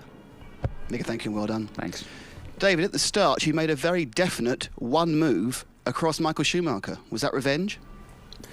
No, I just got too much wheel spin and no. And I knew I was making a bad start from when I went off the line, so I just wanted to try and make it obviously as difficult as we're allowed for someone to pass me. But in the end, I don't actually know how close anyone else was behind me. Also, was Mika passing me. How frustrated were you sitting behind the safety car, that first safety car, knowing everybody else had changed their tyres, you hadn't? It looked at that point like you'd be lucky to score any points, and that the team had called Mika in rather than you. Well, that's maybe how it appears. In actual fact, it was just a little bit of confusion on my part. I was pitting that lap anyway, and I didn't hear the radio in the pit in the stadium. And then Mika pitted in front of me, and at that point I didn't know the safety car was out, so I thought there must be some confusion as to who's actually pitting. So that's why I continued on past, and then I realised the safety car was out. So it's just unfortunate, one of those days when just didn't quite work out. But equally, that could have been a big help had I stopped in that lap. But there you go. You know, I'm still happy to be sitting here with points and getting closer to the championship leader. You waited a couple of laps after Mika to change onto wets at the end of the race. Why was that? Because obviously Rubens was able to carry on the grooves with no problems. Well, I think you're being too simplistic to say he was continuing with no problems. I'm sure from his point of view it was probably incredibly difficult, like it was for everyone else. I wanted to wait, like Ruben said earlier, to find out exactly what the lap time difference was. And then it just got to the point I made a decision just one corner before I got to the pit lane. So it was quite a late call, but I just thought, well, look, this is getting pretty wet here. It looked to me like the rain was flowing right down towards the chicanes. So I thought it might just be the way to go, because if you're only doing tyres, then obviously there's not as big a loss of time as if you're doing field as well. I don't know where I would have finished had I stayed on slicks. But certainly at that point when I pitted, I think I was in 5th place or 4th place, and I'm now 3rd. So it's a better for the championship the way it's finished out than the way it was running before the safety car. Because obviously I would have been maybe a little bit closer to Michael or equal with him, but slightly farther away from Mika. Thank you, David. Well done. Rubens, you're now just 10 points behind championship leader Michael Schumacher. You're in 4th place, but do you feel you're now with a shout for the World Championship? Hey, let's talk about this win. I mean, it's been a long time, and it's great to work with Ferrari. I mean, it's really, I mean, everybody is keeping saying number 1, number 2. It doesn't matter. I mean, they give me the car, and the car works perfect. I mean, I was lucky today that it was an accident on the first lap, and the strategy worked out. But it's let's just make some party tonight and enjoy the timing. Thank you, gentlemen, very much indeed. And can I have a word now from Rubens and from Mika in your own language? Rubens, please. Ja, Rubens Barrichello wil even niet praten over het wereldkampioenschap. Eerst maar eens genieten van deze overwinning. De eerste uit zijn loopbaan. En ja, die laatste ronde. Ze hadden hem wel eens gezegd van die duurt lang hoor, als je op het punt staat om een Grand Prix te winnen. En hij heeft het natuurlijk wel eens meegemaakt in andere klassen, maar hij duurde inderdaad erg lang. Ook al omdat het weer harder begon te regenen en de wagen toch wel zich zeer glibberig gedroeg op het asfalt. Maar hij bracht hem thuis de Ferrari en pakte de overwinning met de normale gegroefde banden en niet op regenbanden. Hakkinen die een bliksemstart had, van de 4e naar de 1e plek buitenom, was toch wel bij met de 2e plaats. Hij werd dus eerder binnengeroepen dan Coulthard, terwijl je normaal gesproken zou verwachten dat de man die op pole position staat, in dit geval Coulthard, het eerste recht zou hebben. Nou ja, Hakkinen zei er zelf niet zoveel over en die was alleen maar blij dat hij op dat moment binnen kon komen. Coulthard toch ook wel tevreden, want ja, als het gewoon een 1-2 was geworden met Hakkinen voor Coulthard, dan had hij ook nog Hakkinen voor zich gehad. En nu staan ze op gelijke hoogte op 2 punten achterstand van Michael Schumacher. En hij zei niet zo heel veel over die situatie. Hij hield het een beetje op een misverstand, dat hij het allemaal niet zo goed gehoord had op de radio. Maar ik denk dat er nog wel even over doorgepraat zal worden bij McLaren, die daar nu eigenlijk de lieveling is van een team. Coulthard of Hakkinen. Ik denk dat ik het antwoord wel weet. Jij, Jan? Nou, ik denk natuurlijk weten we dat Hakkinen een van de favorieten is van Ron Dennis. Maar ik denk niet dat hier aan de orde was. Ik vond Coulthard redelijk oprecht toen hij zei van nou, ik denk dat het ook een beetje verwarring aan mijn kant was. Omdat hij zelf wou nog even uitblijven om te kijken wat het rondetijdenverschil was met Hakkinen en met Barrichello. Dus dat is begrijpelijk. Barrichello zei ook dat hij gewoon even wat langer uitbleef. En toen was het Ross Brawn die zei van nou, als je dit tempo kunt aanhouden, dan kun je gewoon uitblijven en de race winnen. Dus ja, ik denk dat beetje support is geweest. Wat Coulthard niet heeft gekregen. Als Coulthard verteld werd van nou, jouw rondetijden ten opzichte van Hakkinen en of Barrichello zijn goed genoeg om je positie te houden. Dan had Coulthard met het juiste advies dus ook waarschijnlijk nog een pitstop kunnen besparen. Langzamerhand loopt de paddock leeg. We zagen Schumacher al naar huis gaan zonder punten vandaag. Maar in de wetenschap dat zijn teamgenoot wel won. Toen was het allemaal nog zonnig en ging de wave door het Motordrome in afwachting van een Grand Prix die zich zeer spectaculair zou ontwikkelen. Hier zoeken de heren coureurs hun posities op de startopstelling. In aanwezigheid van de nodige mooie vrouwen, zoals gebruikelijk in de Formule 1. Met Hakkinen op de 2e rij, op de 4e positie. En let zo meteen op hem bij de start. Het gaat dan mis bij Jenson Button, die achteraan zal moeten starten als laatste. En dat toch ook nog 4e wordt. Echt waar. Maar kijk eens hoe mooi Hakkinen er buitenom komt. En dan het tikje van Schumacher. Let op. Pats, ja, duikt voor Schumacher. Fisichella kan nergens heen. Willy Weber grijpt naar zijn hoofd. Tot schikt ook. En dan de opmars van Rubens Barrichello. Begonnen als 18e aan de race. Vecht hij zich naar voren. Hakkinen voor Coulthard. Slaan een gaatje met Jarno Trulli. En Schumacher ligt eruit. Dat krijgen ze eventjes door. Barrichello heeft dan hier de La Rosa te pakken. En kijk eens hoe ze meeleven. Schumacher niet. Dan maar juichen voor Barrichello. Op dat moment reed hij al een geweldige race. Nog niet wetende wat er allemaal zou komen. En er zou nog veel meer komen in deze Grand Prix. Jarno Trulli achtervolgde Rubens Barrichello. Op de derde plaats. Eddie Jordan kijkt en ziet dan Barrichello pakt Jarno Trulli. Hij ligt dan derde. Heeft 15 plaatsen gewonnen. Het uitvallen van Johnny Herbert en dan deze meneer. Die een hoofdrol zal gaan vertolken op een manier die hij misschien niet in gedachten had. Want de safety car komt de baan op. Coulthard is daar het slachtoffer van. En dan glijdt en glibbert iedereen zo langzamerhand over de baan heen. Omdat het ook begint te regenen. Want kijk eens hier. Jean Alesi getorpedeerd. Uitgeschakeld. Ook Diniz ligt er dan uit.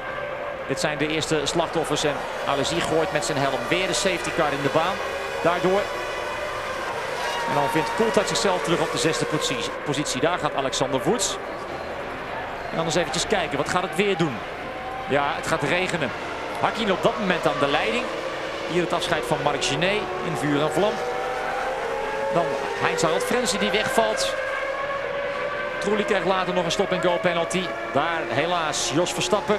Op dat moment lag hij op de 7e plaats en had er misschien nog meer in gezeten. Button die grijpt Salo.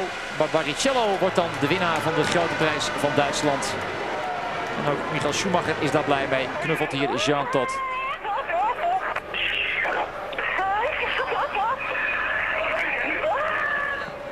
Zo klinkt iemand die heel erg blij is. Ook de felicitaties. Mooi moment van Hakkinen links en Coulthard rechts. De knuffels van de grote Schumi. En laat de tranen dan maar komen.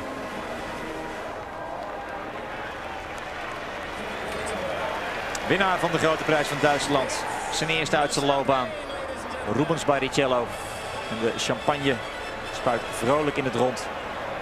Rubens op de schouders. En wat een Grand Prix hebben wij gezien. Jan, genoten? Vraagteken. Absoluut, absoluut. Ik ging er helemaal vanuit dat het een spannende race zou worden. Maar dat je natuurlijk 2 pacecar situaties krijgt, dat je regen erbij krijgt. En ja, dat Schumacher natuurlijk na 200 meter zoiets gaat overkomen, dat verwacht je natuurlijk helemaal niet. Maar ja, het kampioenschap is natuurlijk briljant voor de rest van het jaar. Zeker wel. Onze volgende afspraak zal zijn in Hongarije, in Budapest. En wel op 11 augustus, dat is een vrijdag. En dan gaat het gewoon weer allemaal verder. Uitslag dus van deze Grand Prix nog even op kaart. Barrichello voor Hakkinen, Coulthard, Button, Salo en de La Rosa ook nog een puntje. Ik heb genoten, u thuis ongetwijfeld ook. En wij zien elkaar over 2 weken terug. Tot dan.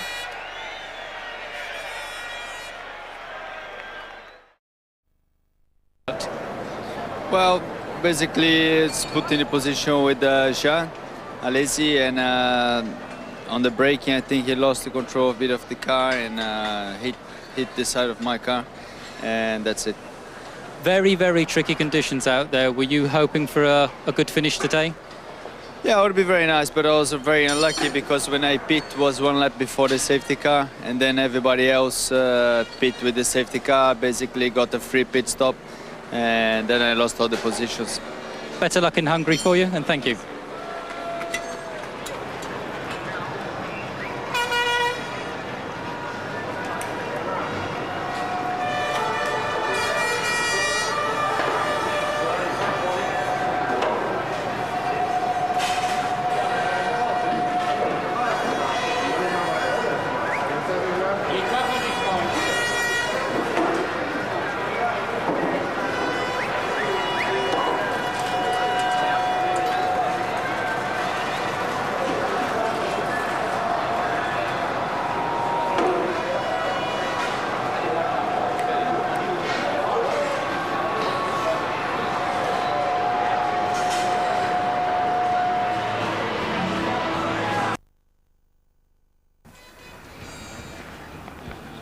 There we are, the enduring image of the German Grand Prix. Rubens Barrichello, the Brazilian, just about the most emotional winner we have seen up there.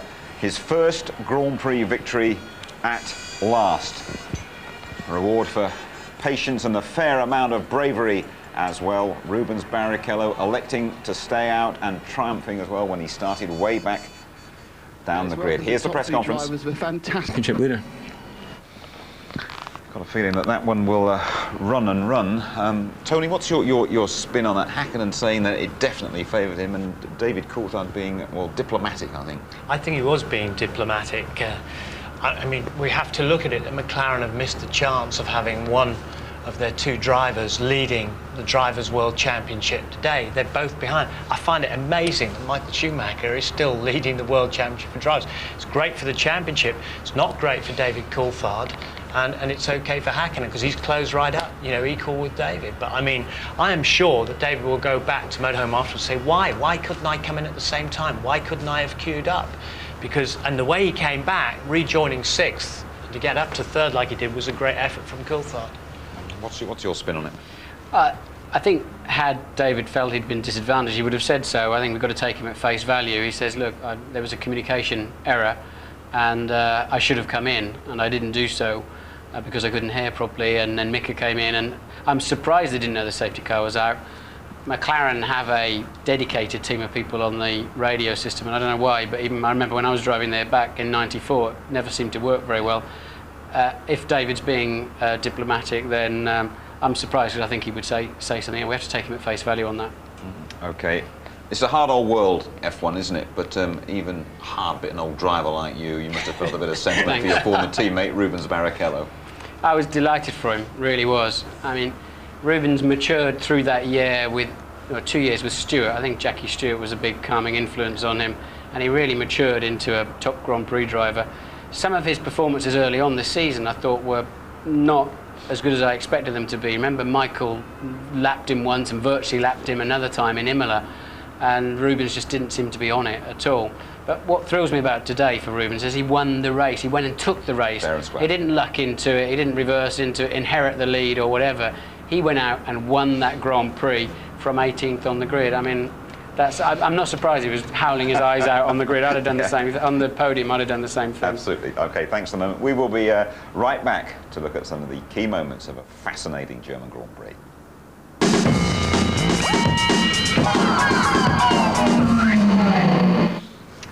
Quite typically, I've just heard that Rubens Barrichello has dedicated his fantastic victory here to Ayrton Senna. Let's have a look at the start, shall we? It's only Rubens not involved, but another Ferrari was around there, wasn't it? Yeah, I mean, this is not a revenge by David Coulthard, but he did the one move, and he did exactly what Schumacher had done to him at the French Grand Prix. Moved across to protect, but while he did that, ironically, there was a huge hole in the centre, opened up.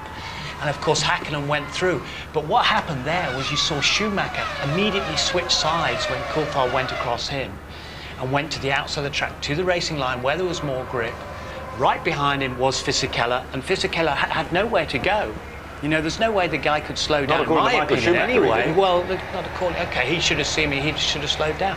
But the fact is that Schumacher then came right across in front of Fisichella. And you see again here, because Schumacher's already had to move, here's Giancarlo, hard on the brakes, taps him there, and of course the inevitable happens, and off he goes. But Giancarlo Fisichella, who's had a great finishing this record this year, straight in there, and the wheel coming off and so on. You can see the rear view of it. Now look at Hakkinen, makes a wonderful stop, but look at the gap he's got there as David goes across to protect, and that's perfectly legitimate with the one move. And I thought that was a fabulous move by David Coulthard, but it sacrificed a little bit of timing for him while he was concentrating on doing that, and off Hakkinen goes into that gap. Martin, we're used to pitch invasions and things like that, and the odd streaker here and there in other sports, but Looney's on the circuit in motor racing is a new one on me anyway. Well, he could have killed himself, almost certainly would kill a driver if he ran into him. I mean, I guess we'll try and get this guy in as our studio guest in Budapest or something and find out what he's up to. I don't think we'll bother, I think he's had a few too many Kleiners beers or something, but that is just crazy. It's bizarre. I've never seen that before. The stewards or the race director, Charlie Whiting, did the only thing he could, pull out the safety car and clear the nutter out of the way. Changed the whole race, though, didn't it? it did change the whole race. There'll be a few people wondering if he was working for Ferrari or something, or if he's Brazilian in nationality, but it's just bizarre, and what can you do about it? I mean, you can't close the place down and have it like being inside a prison here. Yeah. Jim, I was going to say very quickly there, why some stewards come out and talk to him or rugby tackle him or get him off, because as Martin said, he could have thrown himself under a car. I'm not sure with all those cars flashing around, Tony. Anyway, we're going to have a word now with, apart from Rubens Barrichello, it has to be man of the race, doesn't he? Jenson Button, here he is, worked his way right the way through the field, and he's chatting now to Louise. Jenson, brilliant result for you, but I'm going to take you back to the beginning first of all, the bit that didn't go quite so well. Not really. I stalled on the grid just as the lights were coming on, the red lights, going off for the formation lap. The engine cut out, so a bit of a mad panic with all the mechanics and everything, and they got me going. And I had to start in 23rd position, so it was a bit of a shame, but it ended up well, so I think I might start from the back next time, from choice more than not very good qualifying. So we're very happy. Obviously the team did an excellent job in the pit stops, and hopefully we can repeat this again. It's his most successful ever drive. My guess he'll be in the Benetton next season. That's how it looks now. Then just a couple of points in it, 54 apiece to Coulthard and Häkkinen, 2 behind Schumacher. Rubens Barrichello moving up to within 10 points of the leader. And there's the constructors with McLaren. Remember, they lost those 10 points, so 4 now behind Ferrari, BMW and Benetton, 3rd and 4th. Headbanger and a plastic Mac. What do we call the bloke? Balloony? Nutter? Headbanger and a plastic Mac? What else? What are our other contributions?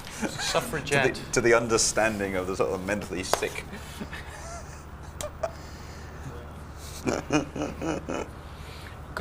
Can you imagine if it was an Englishman and how the French would have reported it? I don't think there should be any sympathy. What are you on about rugby tackling? I mean, you were going to nip out in front of the old bloody McLaren and rugby tackling. I said before that, I said go out and talk to him and then rugby tackle him gently. He might have had a gun. Oh yeah, and if he'd walked in front of a car, which is what I'm about to say, and a driver had lost its head. Just because you're personally acquainted with the bloke. I said, why don't someone frigging do something? Yes, Keithy, speak a bit of sense to me.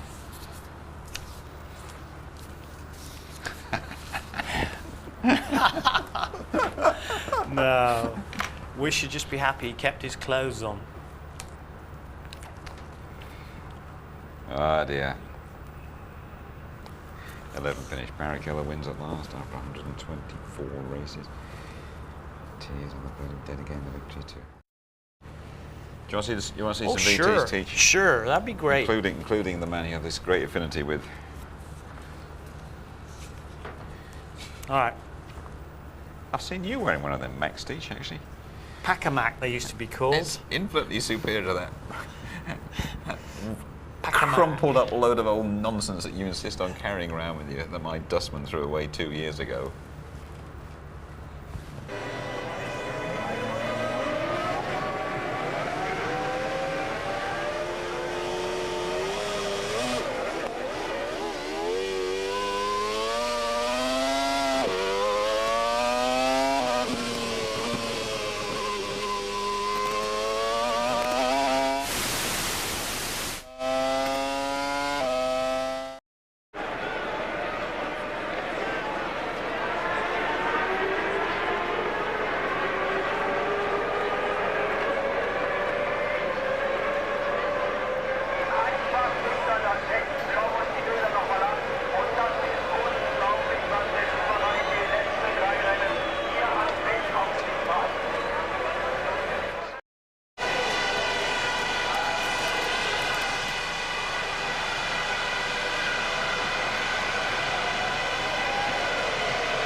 Michael, Giancarlo Fisichella seems to blame you. How did you see the accident?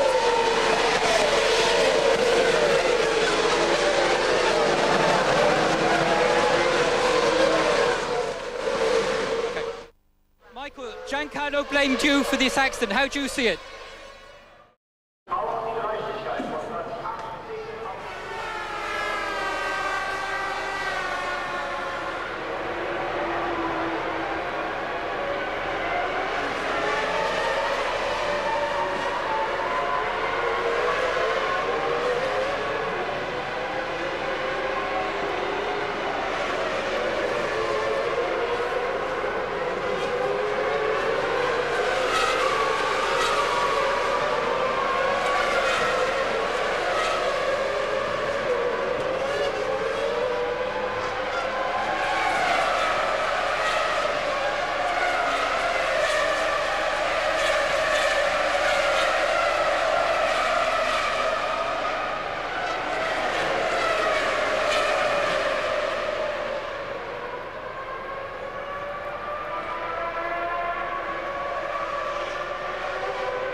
Alex Wurz, a spectacular exit from German Grand Prix. What happened there?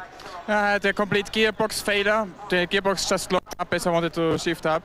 And the rear locked, so I came on the grass and spun off. Because any...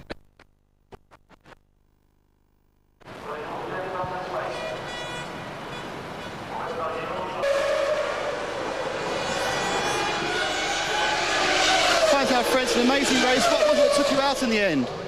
Well, I don't know what happened, but my gearbox went up and down, and my electrical part of the car was playing nuts. I don't know what happened, but I couldn't shift up and couldn't go on the power. Nothing happened. How are the conditions out there at the moment? Well, outside the stadium was pretty dry still. Inside the stadium was very slippery. Bad luck, but great drive. Thanks.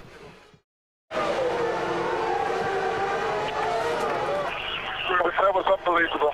Just unbelievable. Great drive.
Mika and truly going to the pits, I thought to myself, maybe it's not the right time because the track is still dry. So I said, Ross, give me the update and tell me what Mika what time he's doing. And he said, Rubens, if you can keep the car on the track and the pace you're going, you're going to win the race. And that was marvelous. That was the best feeling I ever had.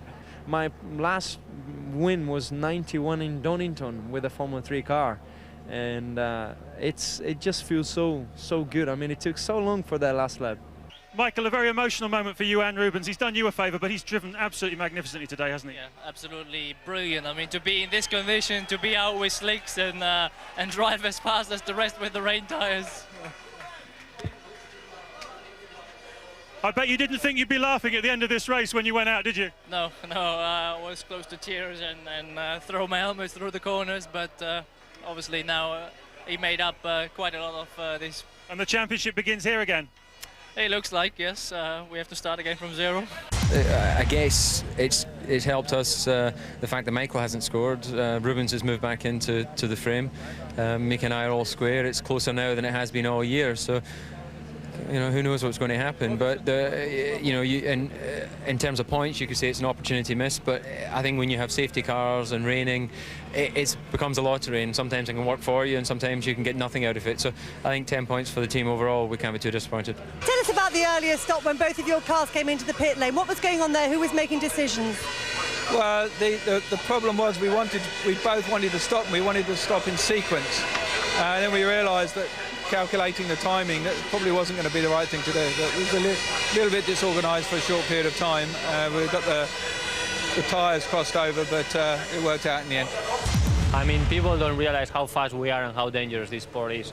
And the guy was on the left, then a couple of laps later he was on the right, so he crossed the track. And when I saw him, I immediately thought, yeah, the safety car is going to go out because he's risking his life and our life. So it was a very, very good decision. Are you happy with the timing of your tyre changes?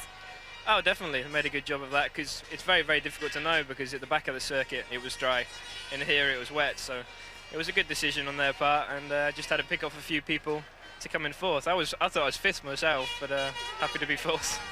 Well, despite his fourth blank in 5 races, Michael Schumacher stays top, but only 2 points ahead of the McLaren hunters, Coulthard and Häkkinen. Barrichello still fourth. The other places are unchanged. In the constructors, Ferrari and McLaren both scoring 10 points. As you were then for the big two, Button with 3 for Williams, who stay third. No improvement for Benetton, BAR or Jordan. Heck of a racer, Tony Jardine, and a heck of a start, but not for Michael Schumacher. No, it wasn't. I mean, David Coulthard meted out the treatment to Michael Schumacher, which he had received in France. Look at this. Coulthard moving straight across in the one move which is legal to block Michael Schumacher. Schumacher has to go to the other side, but he takes out Fisichella. Fisichella had nowhere to go. While all that was going on, this huge gap opened up. Here it is again. Schumacher's come from the inside to the outside. Fisichella nowhere to go, about to have a big accident. Luckily, the strength of the Grand Prix cars, the Benetton in particular, look at that front left wheel going off. Now, look at the gap that opened out while David Coulthard was concentrating on blocking his rival. Ironically, his other rival, his own teammate, says, thank you very much. There's a big pathway to the lead of the race. Don't blame me, says Michael Schumacher. He can't be serious. No, he can't be serious there. I can't see that. You know, you can't get out of the way. It's your duty to try and brake. But if someone comes straight in front of you like that and you're up to 160 miles an hour, it's a little bit difficult, I think.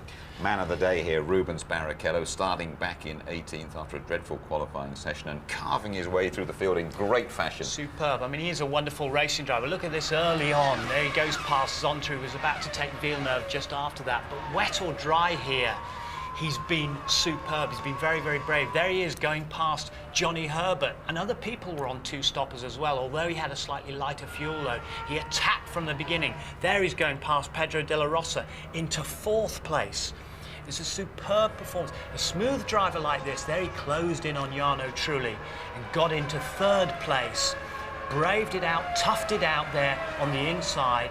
And the Ferrari was in good shape, but Rubens was equal to everybody. He was superb today.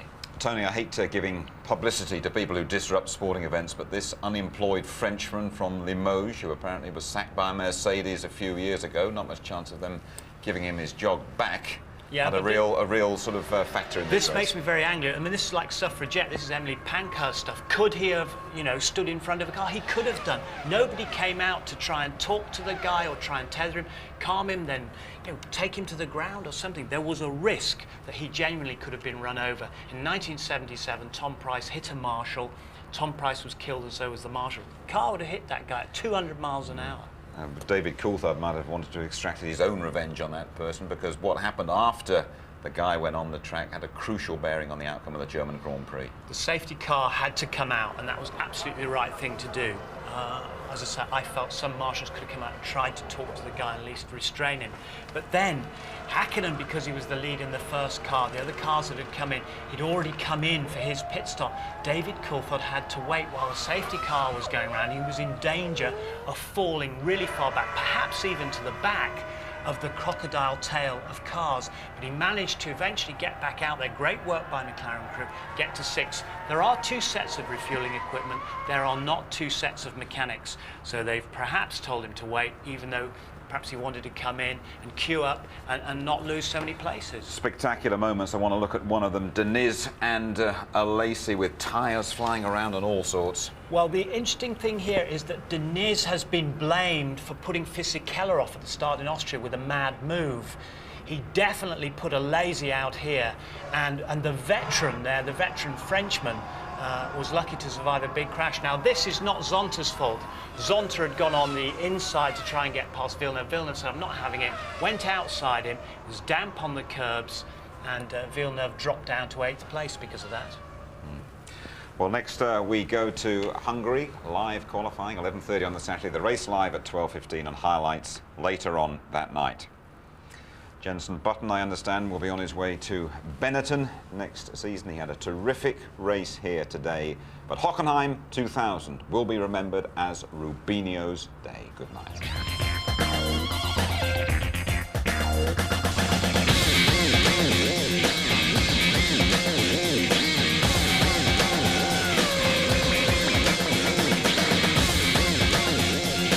Rain on the way.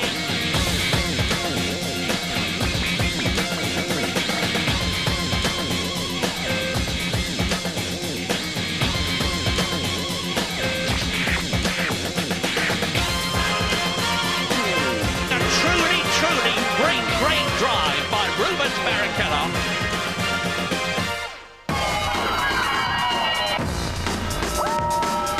F1 on ITV in association with Texaco.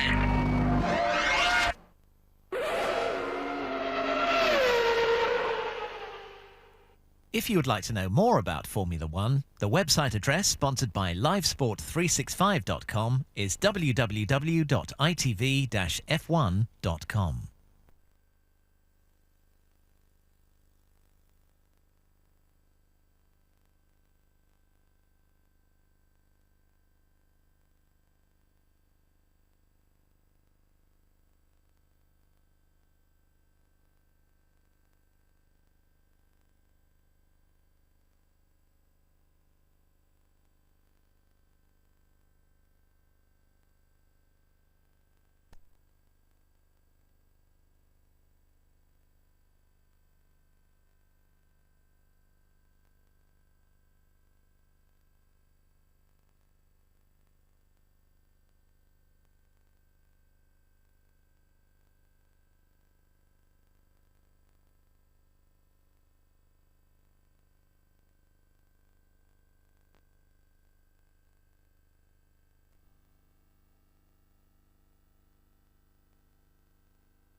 Ed ecco la classifica aggiornata del campionato 2000.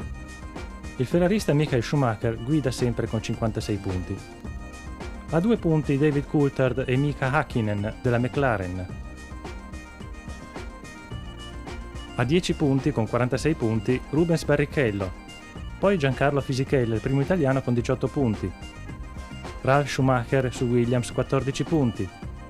Jacques Villeneuve 11 punti.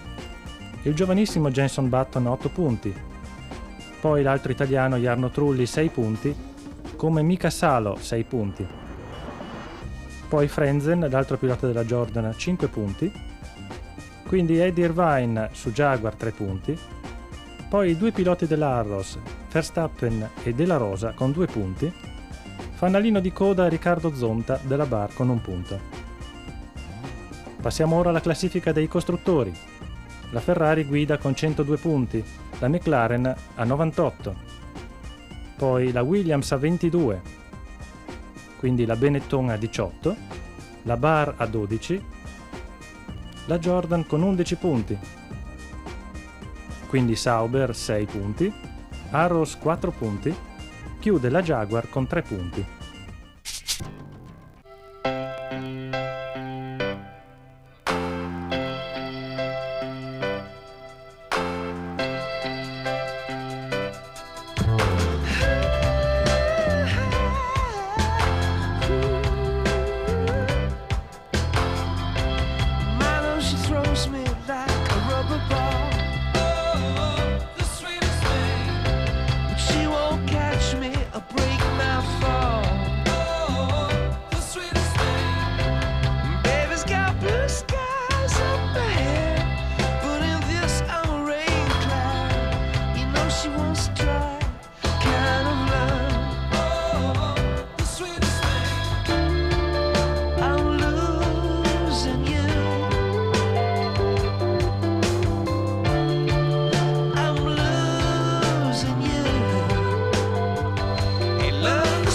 thing. I wanted to run, but she made me crawl. The sweetest thing. Eternal fire, she turned me to straw.